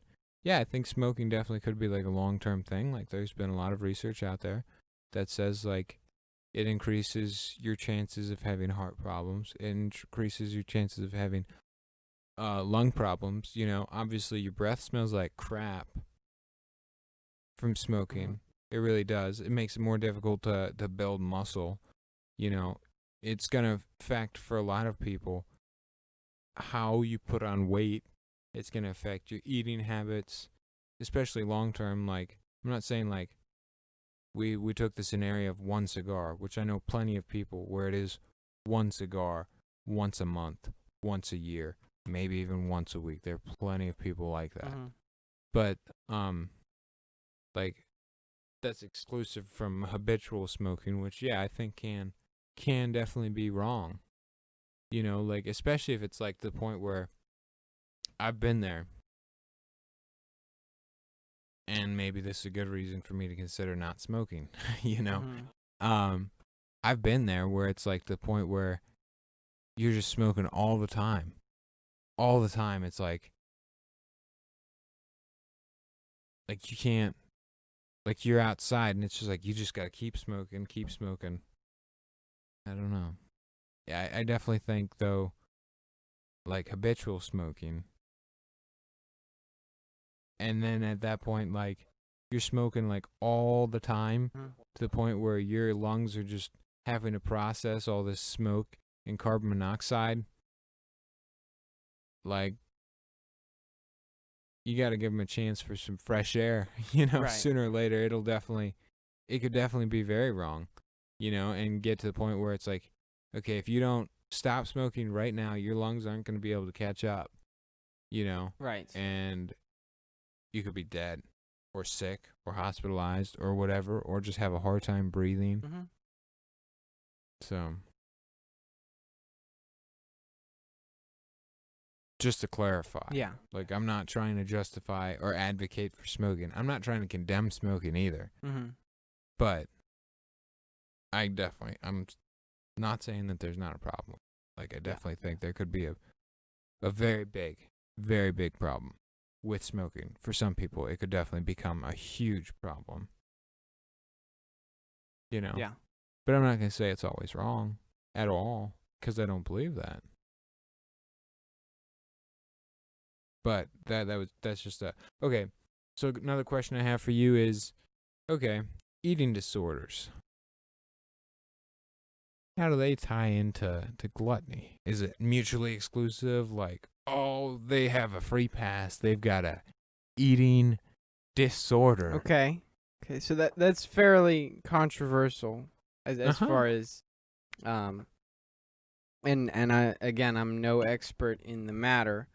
Although from the research that I have done on eating disorders and taking a psychological standpoint on it, something like anorexia it's not developed from a desire for pleasure. Mm-hmm. In fact, it's developed usually from a low sense of self-worth, from a previous interaction with someone who has made them feel that way, or from a sense of dissatisfaction in another area of life that's usually pertains to something other than just a desire for pleasure. So I would say they are mutually exclusive. That you can't necessarily say that just because someone has an eating disorder that they are gluttonous. Although that is not, I would say that about some eating disorders that are characterized by other things other than just overeating or binge eating. Because it's not just a sense of overeating. It's overeating and then in spurts, but then also purging in spurts. Mm-hmm. Although I did do some research on newer, I would say, eating disorders that are characterized solely by binge eating. And I'm skeptical about those. Again, I'm no expert on the matter, but I am skeptical on something that is characterized merely by not eating right or eating the proper amount. I don't know that that's a disorder. I would tend to think that's more just not being moderate in what you eat. But I would say if it's something like anorexia or bulimia, I would say those are the two big ones that I researched, and I would say those are exclusive from gluttony. There are many underlying factors. Just to name a few, there's the abuse in previous relationships. There's leading to low self-worth. There's improper raising or trauma as a child. That it forces the child at a very young age to not knowing how to cope with things.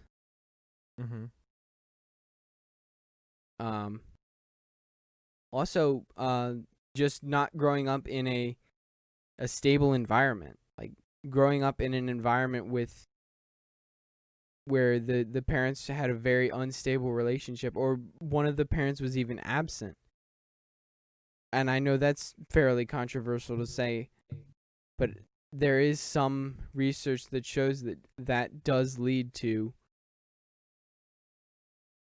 that does have an effect on the children, and that can lead to that child having very low self-worth, or not feeling fulfilled in what they do, and turning to other things because of that improper raising.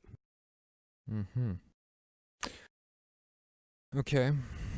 So do you think the people that, quote unquote, have an excuse or have a reason, for eating, let's say you've gotten medically determined eating disorder where you eat too much. Okay. Is that the only that's the only characteristic of the disorder, is you eat too much? Yeah, like at random bursts you'll just eat too much. Like you'll just eat a lot and maybe even feel bad about it afterwards. But are those people excused? No. No? No, not if it is just characterized by eating too much. What if it's characterized by eating too much and then vomiting it out? So eating too much followed by purging. Yes. That's excusable. They have a free pass for doing that? Or is it somewhere in the middle? Is there some area that they're more allowed to get away with in good virtue than other people? I would say there is some area where they're more allowed to get away with it than other people. If this, say we're talking about an anorexic person. So they don't eat hardly at all, and when they do eat, they eat and they binge eat, and then they purge and go and even go more extended periods of time without eating. I would say there you do have someone who is excused from it. You're dealing with someone who is doing that due to other insecurities. They're not doing it because of the pleasure of eating. So they're not eating because there's so much pleasure in it. They're eating, or they're not eating because of something that has to do with an underlying factor, like low self-worth, or something like a abuse in a previous relationship. Okay. Well, that's interesting to hear your take on it.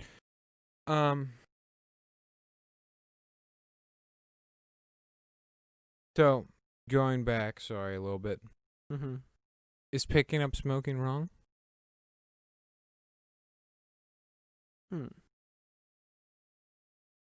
That's an interesting... And you live in a very propagandized culture where you're not allowed to say what you really think, but I'm asking you to.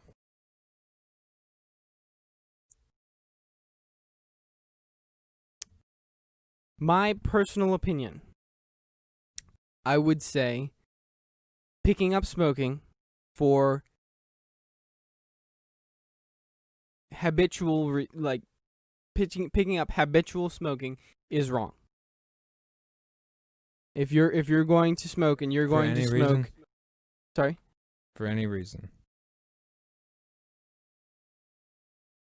Why, like the reason you're picking it up?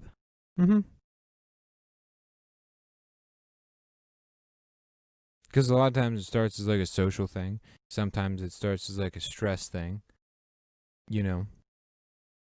Sometimes you just really enjoy the taste of cigarettes. How habitual is it? Are we talking about maybe once a week? Are we talking about every day, multiple times a day? Any level. Anywhere in that level. I would say it varies in degrees then. But it would be wrong to pick up habitual smoking for any reason. No. Not necessarily. Okay. Right. I mean, I would say if you were going to pick up habitual smoking, and you were going to do it, say, on a weekly basis, you're going to smoke You're going to smoke. That was a wrench, by the way. Phil was playing with a wrench. You're going to smoke 1 cigarette every week. Mm-hmm. And you're going to do it because of stress relief, we'll say. Okay. I would say that is not wrong. Okay. And the reason I would say that is not wrong, because if you're doing it for stress relief and you're doing it, say even you're doing it slightly for stress relief and slightly because of pleasure, Mm-hmm. I would say you can do that, but you have to watch that habit. Yeah, I mean watch it like a hawk. Because if that gets out of hand, which potentially it could be very out of hand very quickly, then you're looking at a big problem. Okay. Both you think, big like, health problem, big financial problem. But like smoking on a daily basis, wrong? How much are you smoking? Okay, Let's say are you at work and you're smoking? maybe like when you're driving or on lunch breaks. Yeah. Are you're you driving? taking a break specifically to smoke? No. Okay, then no. I do not agree with smoke breaks. Okay. All right. I'll back you up on that one. Okay, what if it's like really slow and there's really like they tell you just have to sit here. And you're like, I'll just go outside and smoke. Like there's nothing you can contribute. So you're just idle at work then? Mm-hmm. Which should not ever happen. Like you shouldn't be at work if you're idle. But sometimes that situation, I've seen it where it's like, what do I do? Mm-hmm. Yes. I can go be productive, but I'll be completely pulled out of the scenario that I'm stuck in right now. Like, okay, let's say I'm working on a machine and we got to test the machine or we got to warm up the spindle and you got everything else done. You got your report all up to date, whatever.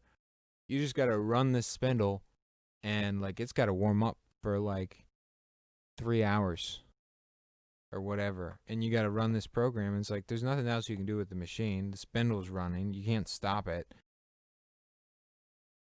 And there's nothing else to do. Like you can go find a customer, maybe try and start a conversation about something. Who knows? Or like I could try and sort out. So you're saying you've got everything else you need to do done. Mm-hmm. You're waiting on this part to warm up. Mm-hmm. Is it okay to have a smoke break? Yeah. Well, if you have no other responsibilities at the time, then I would say okay. But when I'm talking about a smoke break, I'm saying you're taking a break from your work, which you were actively working on, and you're interrupting your work to Yes. smoke. Yeah, okay. Got that. And that would align perfectly with what you said about gluttony with if it interrupts you from your mission. Okay, but smoking habitually outside of that would be okay? Or no? Like,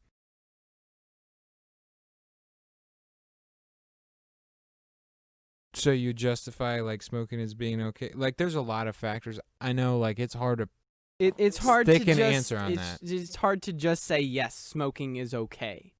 I mean, Right. there's a lot of different areas where you have Factors. that you can break smoking down into. I mean,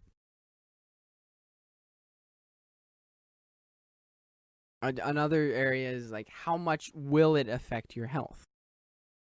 Yeah, that's a big question. It is a really big question. I would say it's going to depend on the person.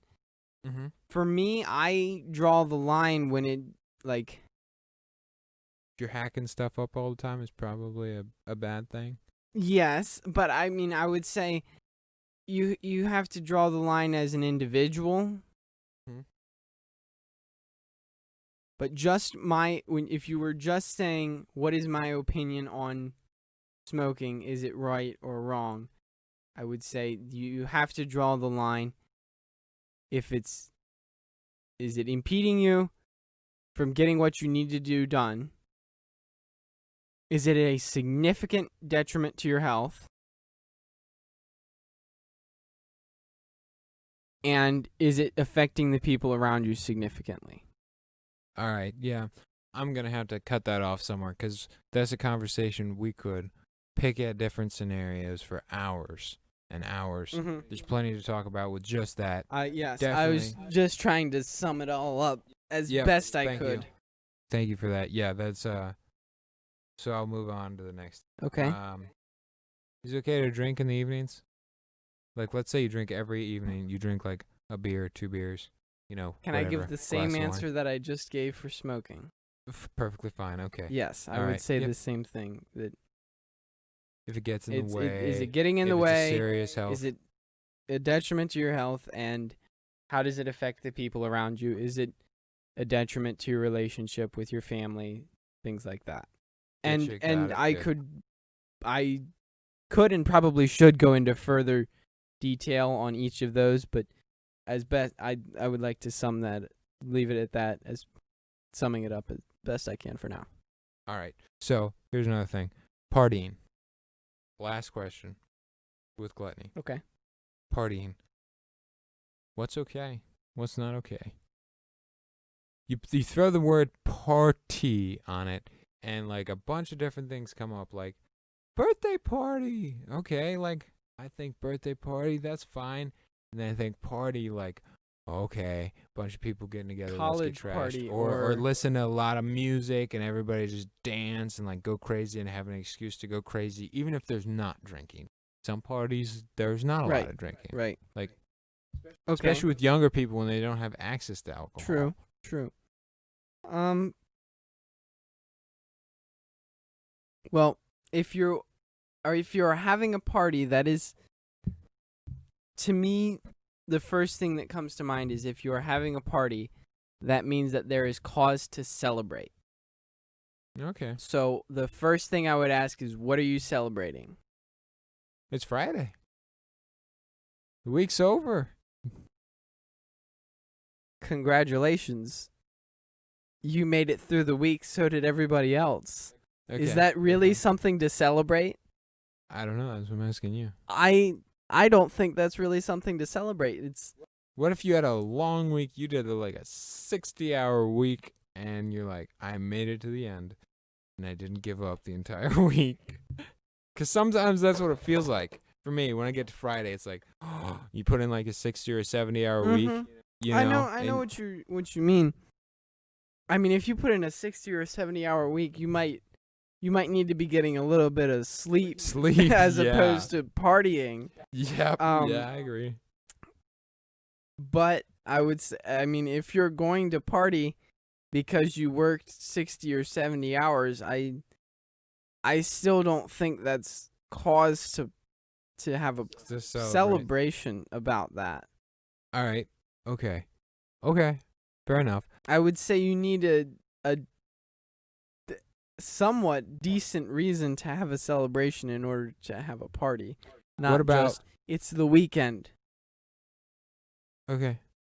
All right. Okay. So what about like I'm not disagreeing with you at all.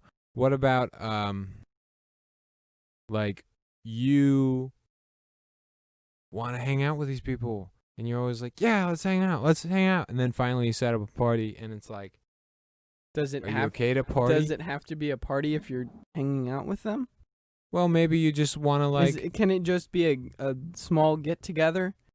Sure. Okay. Let's say you want to have a bonfire, have some beers, you know. Well, that's not what I would it picture really depends on how you as a party. Gotcha. I mean, with what we've been saying, the couple things we've mentioned with parties has been birthday parties and then like getting the other drunk extreme with a college party. So I don't see like a beer with bonfire with friends. I don't see it as like partying or going crazy. It can turn into that. Oh, it definitely It can turn into yes, but I would say there's a difference between having a get together and a party. that. Mm-hmm. A get together, you're just you're gathering to socialize. A party, you are celebrating something. Gotcha. Okay. If you're having a party, I would say that implies there is something to be celebrated. If there's, I don't think it being Friday and making it through the week is cause to celebrate. So just going there to like have fun versus going there because somebody graduated. Well, yes, I would say if you're going somewhere just to have fun, that doesn't mean it's a party. Right. Okay. Okay. What makes it a party? You're celebrating something. Okay. What about the other extreme? Like, where does it make it to the point where it's one of those parties where it's like a college party? Like, where does that? Well, then it has to have the characteristics of a college party. There has to be There has to be binge drinking. Okay. Does there have to be binge drinking? I would say yes. That is one of the main characteristics of a college party is drinking. Okay. What about excessive amounts of drinking? Would you characterize college party as bad? Yes. Okay. Are there any other clumps of partying that you would put into that same category as bad? Because I'm thinking of myself a lot of ways you could have a party without involving any drinking, and it'd be just as bad as a college party. Yes. There are many ways. I mean, you could have a party celebrating impurity. Yeah. And that would be example. just as bad. Right. I mean, you can go to a nightclub, and that's what it is. It's a party celebrating impurity. There's even if the nightclub doesn't even serve alcohol, it's still just celebrating impurity. I would say yes. There's many ways you can have a party that's celebrating something and it's bad, other than just alcohol or excessive amounts of alcohol.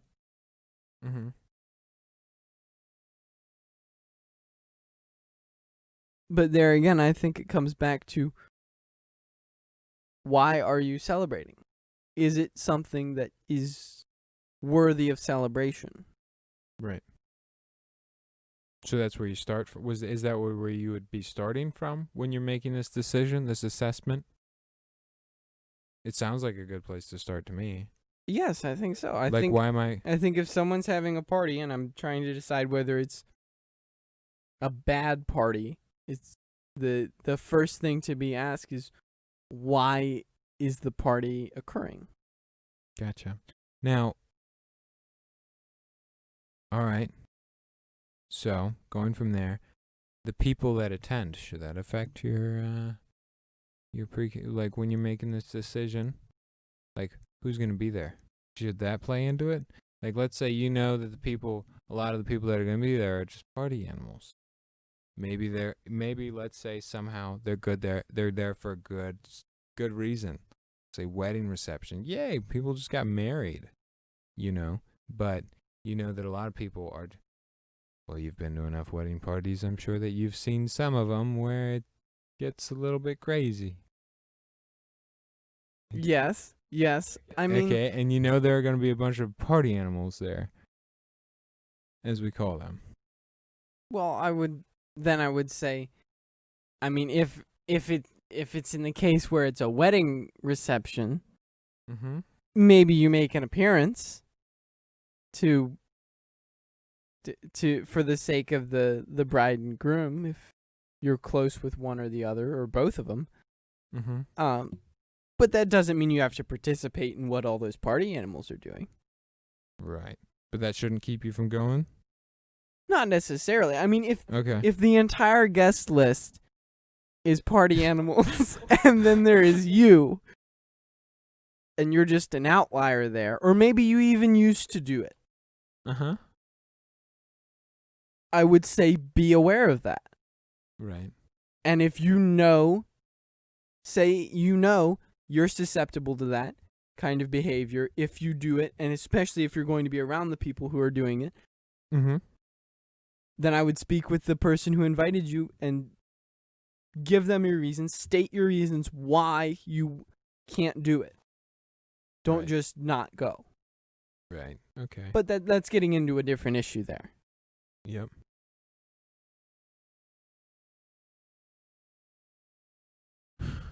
Did that answer your question well enough? Kind of. Yeah. At least for that scenario, I think so. All right. I'm good. Interview. Okay. All right. So, what is a good definition then for moderation or temperance? Ah, okay. So Saint Thomas Aquinas in Summa Theologica Yes. answers his objections on question 144 about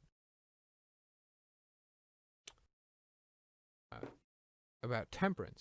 Says, I answer that. As stated above, it is essential to virtue. He was asking, is temperance a virtue? Like, is it a good thing? Well, not necessarily. Is it a virtue? I answer that, as stated above, it is essential to virtue to incline man to be to good. Now, the good of man is to be in accordance with reason, as Dionysius states. I've heard different people pronounce it differently. Hence, human virtue is that which inclines man to something in accordance with reason. Now, temperance evidently inclines man to this, since his very name implies moderation or temperance, which reason causes. Therefore, temperance is a virtue. Not quite a definition, but in a way it is a definition, because he is defining and defending temperance as virtue. Yes, and he's also giving a little bit of a definition of what virtue. Yes. Okay. I have a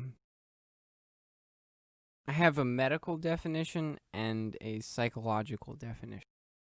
Okay. So let's the hear 'em. medical definition, this is taken from Webster's dictionary, is habitual moderation in the indulgence of appetites or passions. Mhm. And the psychological definition is any form of auspicious self-restraint manifested as self-regulation in monitoring and managing one's emotions, motivation and behavior, and as self-control in attainment of adaptive goals. Goals. Can you read that last little bit? Like the last two sentences. Managing one's emotions, motivation, and behavior, and as self-control in attainment of adaptive goals. Okay. Yeah, so that kind of links into what I was saying about gluttony before. I think that links in perfectly. You know, you're managing your passions to keep them out of the way of your mission and your goals, your virtue, you know, your character and who you're shaping yourself into be. Mm-hmm. Yeah. Okay. That's how I read that and hear that. Yes, so moderation is the answer to the problem, which is gluttony. Mm-hmm. Right? Well, temperance, but yes. Temperance, yes. Which is manifested itself through moderation. Correct. And I mean, moderation is used in the one of my definitions of temperance. I would say they definitely go hand in hand. Right. Right, yeah. Yes, I think Okay. Temperance. Okay. So you know a little bit about metallurgy, I'm sure. We've had plenty of. A little bit, yes. We've dabbled. Sorry, that doesn't mean we've dabbled with tempering steels. Yes. So when you temper something, okay. So when you're in metallurgy, I'm gonna speak exclusively with steel because that's what I know the most about. Not an expert, but that's what I know the most about. You heat treat steel so that the grain structure, the crystalline grain structure, the crystalline structure of the steel will change to either be larger or smaller to reflect the properties that you want the steel to have. Okay, not going to go too wordy, but the temper that the steel has is basically the hardness of the steel. You say it's got a very, hard temper or it's a softer temper, Which affects how flexible the metal is. Right. But yes, it affects how flexible the metal is. It also affects how hard the metal is, hand in hand. Right, so how susceptible it is to keeping an edge, say. Yes, exactly. So when something has a very high temper, it's not going to break. It's not going to be affected. So you're making a knife. That edge is not gonna lose its rigidity. It's not going to be compromised. Correct, and that's the easily same by thing outside forces. With temperance, is that if you have a very high temperance, there's a hardness against outside forces. Correct. And you're not willing to compromise on what you are, what you believe in. Mm-hmm. It was a very, very good connection there. And I think moderation is used in being temperate because, as we were saying before, you got to know where it becomes an issue. You know what I mean? You've got to know when this is a problem. And that's where moderation comes in, is being able to distinguish too much, not enough. You know what I mean? And you've got to be able to distinguish if it's going to affect your ability to hold an edge, if so to speak. Yes. Okay, so how do you put that into effect? Yeah. Okay. One way I would say that you should try to implement it, I would say the first way is to look inward at your motivations. Mm-hmm. What's causing you to act in such a way as to be intemperate? Or what's causing you to, in this case, be gluttonous? Why are you overeating? What I would say, is it are you using it as a coping mechanism, that you're dissatisfied with your job and so you're overeating because of that? Are you dissatisfied in a relationship that you have, or any number of areas of your life? I would say the first thing to do is to analyze yourself, to look inward and find what is causing you to act in such a way. Mm-hmm. And that's a good way to start. Yes. Okay. I mean, following what we stated in our self-improvement podcast, I would say the next thing, after you've identified what it is, I would say you need to set up what would you look like if you didn't have that problem? Right. What would you look like if you were completely temperate? Right. Or as temperate as you could be, and then figure out a way to get there. Right. Right. And well, when I think, right, that's a good place to start, is kind of look at it as a whole and see where you want to, what different visions of yourself look like, and how different things are affecting where you're heading now and then, shape that vision of yourself. But I think when it actually comes to practical, the how, Yes. after you figure out the why, well, you got to start with the why, which is an even deeper thing, like a very much deeper thing. Yes, looking at motivations and stuff, that's more or less the what, and where it's going to put you. That's the what. The why goes back to your faith, your preconceived notions about other people and what responsibility you have to them and your contribution. But we won't get into that. We've already talked about that, and I'm sure we can talk about that more. But going from the what to the how, as I see it, with that, looking at your motivations, the how is you see what you want. You look at your motivations, you shape. I would say that's more of them. the what. The what it's what no, you want. No, the how is make yourself want it, right? Because if you don't want it, you're not going to do it. So it becomes the how when you motivate yourself, that you make the want your motivation. And for me, at least, like when I am tempted, I'm human, I'm still going to fail. But a big strategy I've used is when I feel like I don't want to do something, or I am tempted to overindulge or distract myself with some gluttonous behavior, I go back to very simple, do I want to do this? Do I want to do this? And that's the question I ask. And that's how, because if you're like in the middle and you're, okay, praying is an example. Like I get distracted a lot and then I'll stop. Do I want to pray? Mm-hmm. Do I want to try and hear what God has to say? Or like with smoking, do I want, like maybe going back to the example we were talking about way earlier, I didn't want to, like if you go without smoking, you feel like something's missing. Mm-hmm. Like a good place for me to go is stop and do I want to keep feeling like this? Do I want to really smoke right now? Or do I want to finish this job? Yeah.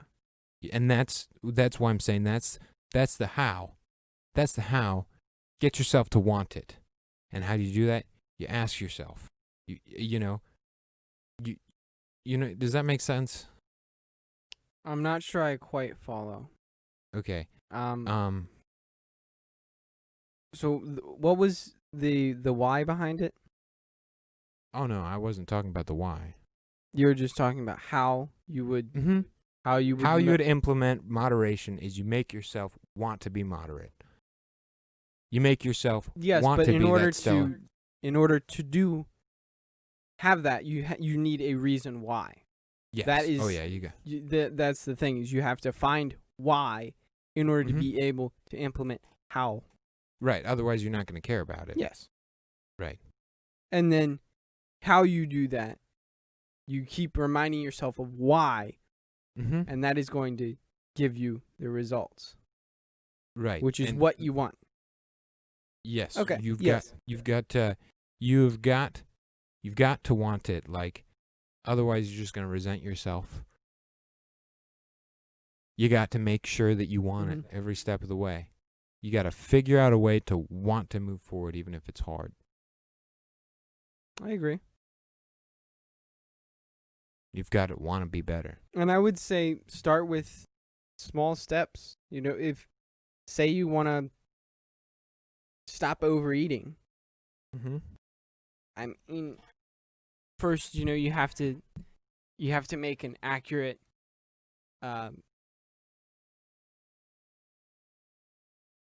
reading of yourself. You have to take a step back and actually look at yourself from a third party's perspective, which can be hard to do. And maybe at a certain point, it may be time to get a professional involved. Like maybe it's time to talk to a dietitian if it is a significant problem. Mm-hmm. Or maybe you start with small things. Maybe you look to how much you're snacking. Look to your portions, just as an example. But I would say look to different small things. As we mentioned earlier, it's the small things it's all those small things that are going to add up. Mm-hmm. And don't try to tackle them all at once, because you'll get too overwhelmed and you won't make it through it. Just one at a time, implementing small changes, and eventually you will get there. Right. Yeah, I have in my notes, don't demand more of yourself than you would happily offer. That's a very good way to put it. If you're not going to be able to make yourself happy to make the sacrifice, you're not doing it right. The sacrifice isn't. I would say willing. I would say happy. Maybe not happy as in dopamine, but happy as in you're glad to do it. You know what I mean? I would say there's a difference between our definitions of happy. I would say, like, if you're looking forward to doing it because you know that your end goal, your end game is going to be something that you really want, then I would say that would be like a looking forward to it. But I wouldn't say you'd be happy to do it necessarily. Okay, maybe happy is not the best word, but there's not an internal conflict. You're not right. You're not that's what I'm getting at. You're not disgruntled about giving something up. Right.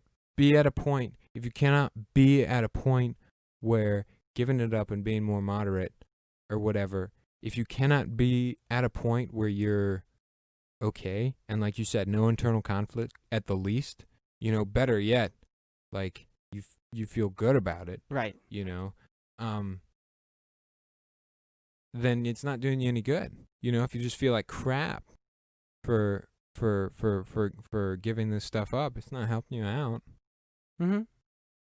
Although some things, if you do give them up, you may have there is a withdrawal, or I know withdrawal usually pertains to like drugs and things like that. I would just say it was like a period of getting used to it, Mm-hmm.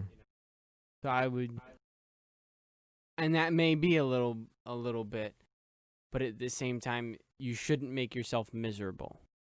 Right.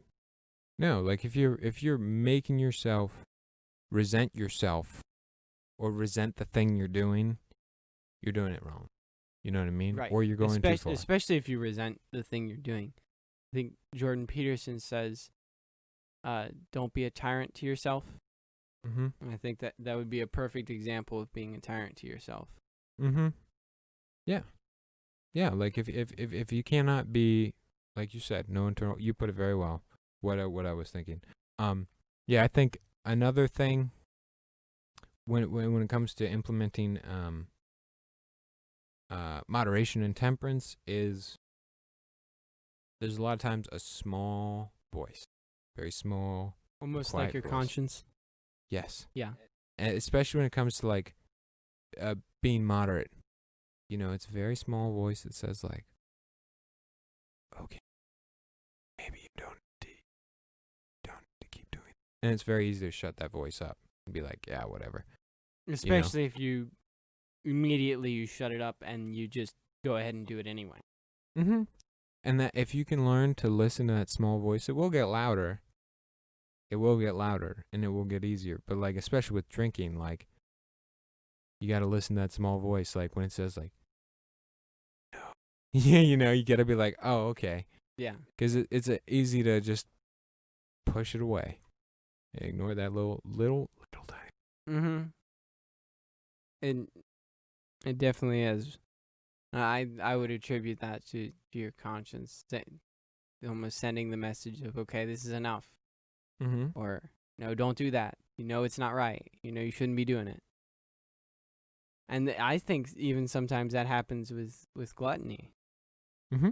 That like there's a certain point where even if you're ordering a meal at a restaurant, Like, I think there is the small voice. It's like, oh, you know you can't eat that much. It's very soft. You know you shouldn't eat that much.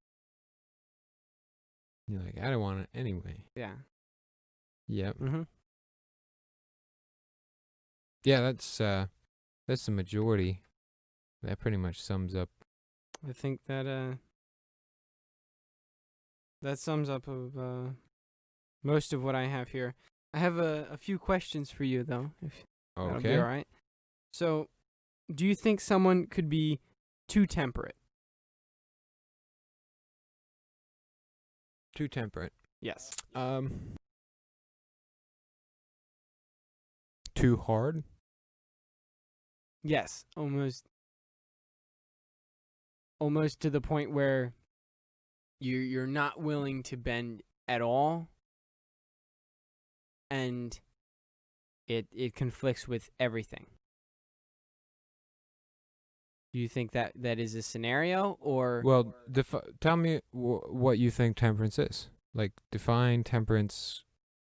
Well, you already gave me a definition. Yes. Okay. I guess when I say can one be too temperate, I mean can someone be overly self-regulant? Regular. Yes. Okay. Yep. Um Because we're human. yes. I agree with you. I agree that you can be, Like, I don't like, think there's you can something to be said for keeping yourself on the straight and narrow, Mm-hmm. but that does not mean that you have to keep yourself so straight and narrow like you're walking on a string. Right. I mean, like, if you had a perfect vision of right and wrong all the time, and you can always be hard against the wrong things and always say no and cut that stuff out, then yeah, like, more power to you. You should do that. But, like, there are some scenarios, it's like you might just be beating yourself in a stick because maybe you didn't have as much control over it as you thought you did, and you're just making life more miserable and not getting anything better because really there wasn't anything more you could do. Right. You know, but insofar as saying no to bad things, no. Like, I don't think you can take that too far. It's just when you start picking at stuff that is outside of your realm of control of being able to moderate as a human. Correct. So, do you think temperance pertains solely to desires and pleasures, or can it pertain to other things? Yeah, behavior. Mm-hmm. Could you give an example? Okay. So you're with a buddy, right? And he wants you to pick up. Go with him. He needs a ride, and he's gonna go pick up some cash for some Coke that he sold yesterday, or he gave somebody yesterday, and they said they were gonna pay him back today. Temperance would say, don't contribute in a drug deal, even if there aren't going to be drugs in your car. Mm-hmm. I mean, that ties into integrity. But yeah, you're hard against, like, not doing it. And that you had no desire to go, like, sure, you want to help your buddy out, but you got no desire to participate in a drug deal or whatever. Or even be an accomplice. Right, but that would be an example where temperance would show through in your behavior, I would think. Where you just say no, and he says, really, I need this money. Maybe he really, really does need that money for something. But there is a specific right way to go about getting money. Right, you can't contribute to somebody, selling heroin or whatever. Mm-hmm. So, here's a last question. Mm-hmm. Do you think it is okay to be less temperate at times, say, as eating out or on holidays, say, like Thanksgiving?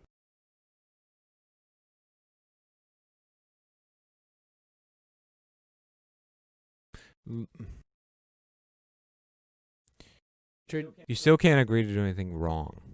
yes, but traditionally people eat more when, say, they're going out to eat. Mm-hmm. You mentioned going to a buffet, Mm-hmm. or when you're there's a special event, there's a holiday, Mm-hmm. and then Thanksgiving comes to mind for me because everyone lot. eats a lot. It seems like everyone overindulges. Mm-hmm. Is it okay at some point to overindulge, or is that completely wrong across the board?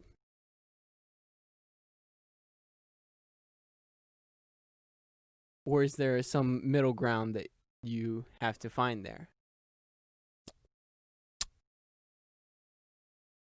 If the eating interferes with your ability to, or whatever it is, if it increases your occasion to do something wrong, makes it more difficult to do the right thing, or like distracts you, then yes, it's wrong. Okay, but in this situation, there's a holiday. You have the day off from work. You don't have to go to work. The whole day is pretty much centered around the meal. Mm-hmm. Is it okay? If you're eating so much that you're unsocial because you're like tired because you ate so much, then no, it's not okay. But if like you're just eating enough, like Okay, if how it- about this scenario? Say you go for your first serving at Thanksgiving, and Mhm. it's a buffet, and, Mhm. and you pack your plate. You can't fit anything else on there, but there's still other things that you haven't eaten. Mhm. But you really wanted to try those things too. Mm-hmm. Oh, the predicament of ages. Yes. So, is it still temperate to go back for a second helping, even though your first helping was plenty? You could eat more,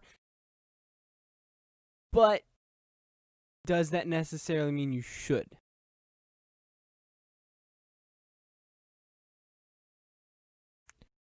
I'd say wait a little while, let that food settle in.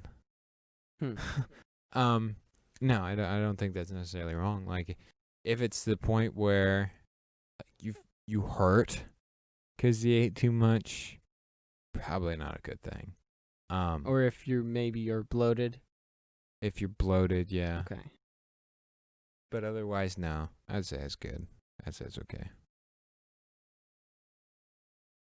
I would tend to agree with you. I would say listen for that little voice that's drowning it's in like, food. Stop, you're killing me. Yes. Yeah, I would say at that point, give it a rest. Mm-hmm.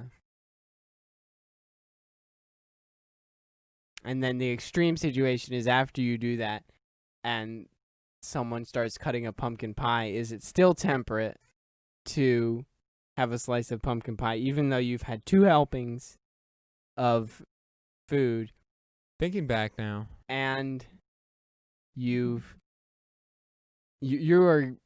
completely full. You know you could stuff it down and you might be okay. Uh-huh. But should you do it? Is it temperate to do that? No, like, thinking back now, like, there gets to a certain point where it's just like, you should stop eating. Like, you've had enough.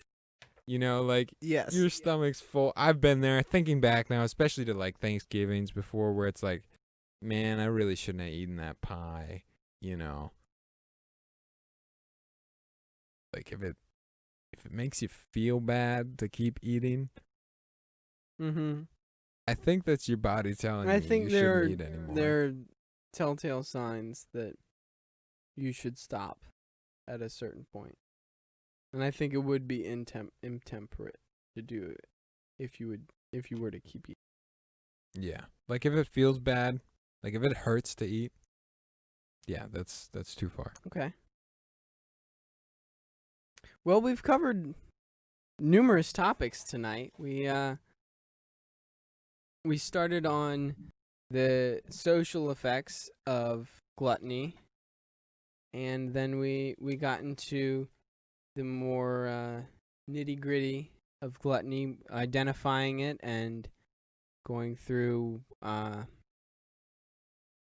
the signs and drawing the line of where it begins.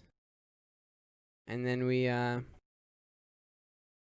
had a little debate there between how we would define gluttony, and then there was an interview for different questions on gluttony, and then we talked about temperance and moderation. We gave some definitions for both temperance and moderation and applied them to what we spoke about on gluttony. We talked about implementing temperance and how to be satisfied in just eating your portion, or just having enough and not overindulging. We also spoke about some mental disorders and our opinions on them, and then we had a brief interview on temperance. Is there anything else you would like to add?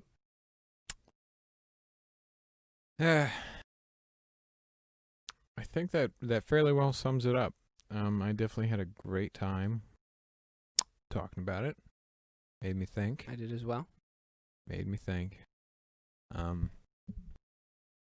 Definitely, I'd say it's Learned something a lot. I'm gonna have to keep working on it. It's given me plenty to think about. Doing the research through this whole thing, I started thinking about a lot of stuff and going like, wow, this is more relevant than I thought to my life, and questioning a lot of little decisions that I make without usually thinking about them more. Definitely, like with food and smoking and whatever. But yeah, I think that sums it up. I feel like we've had closure on the topic. I think so. And all right. We might have glossed over some issues rather quickly, and maybe if anyone would like, we can discuss them in further depth in a future episode. Yeah, I would love to do that. Great. Yep. Thank you all for joining us on At the Root of Knowledge. Please feel free to share your thoughts and comments. Any suggestions for future videos, or any thoughts you had on anything we've discussed in this video, in this on this podcast or in previous podcasts. We'd love to hear it. So until next time, goodbye.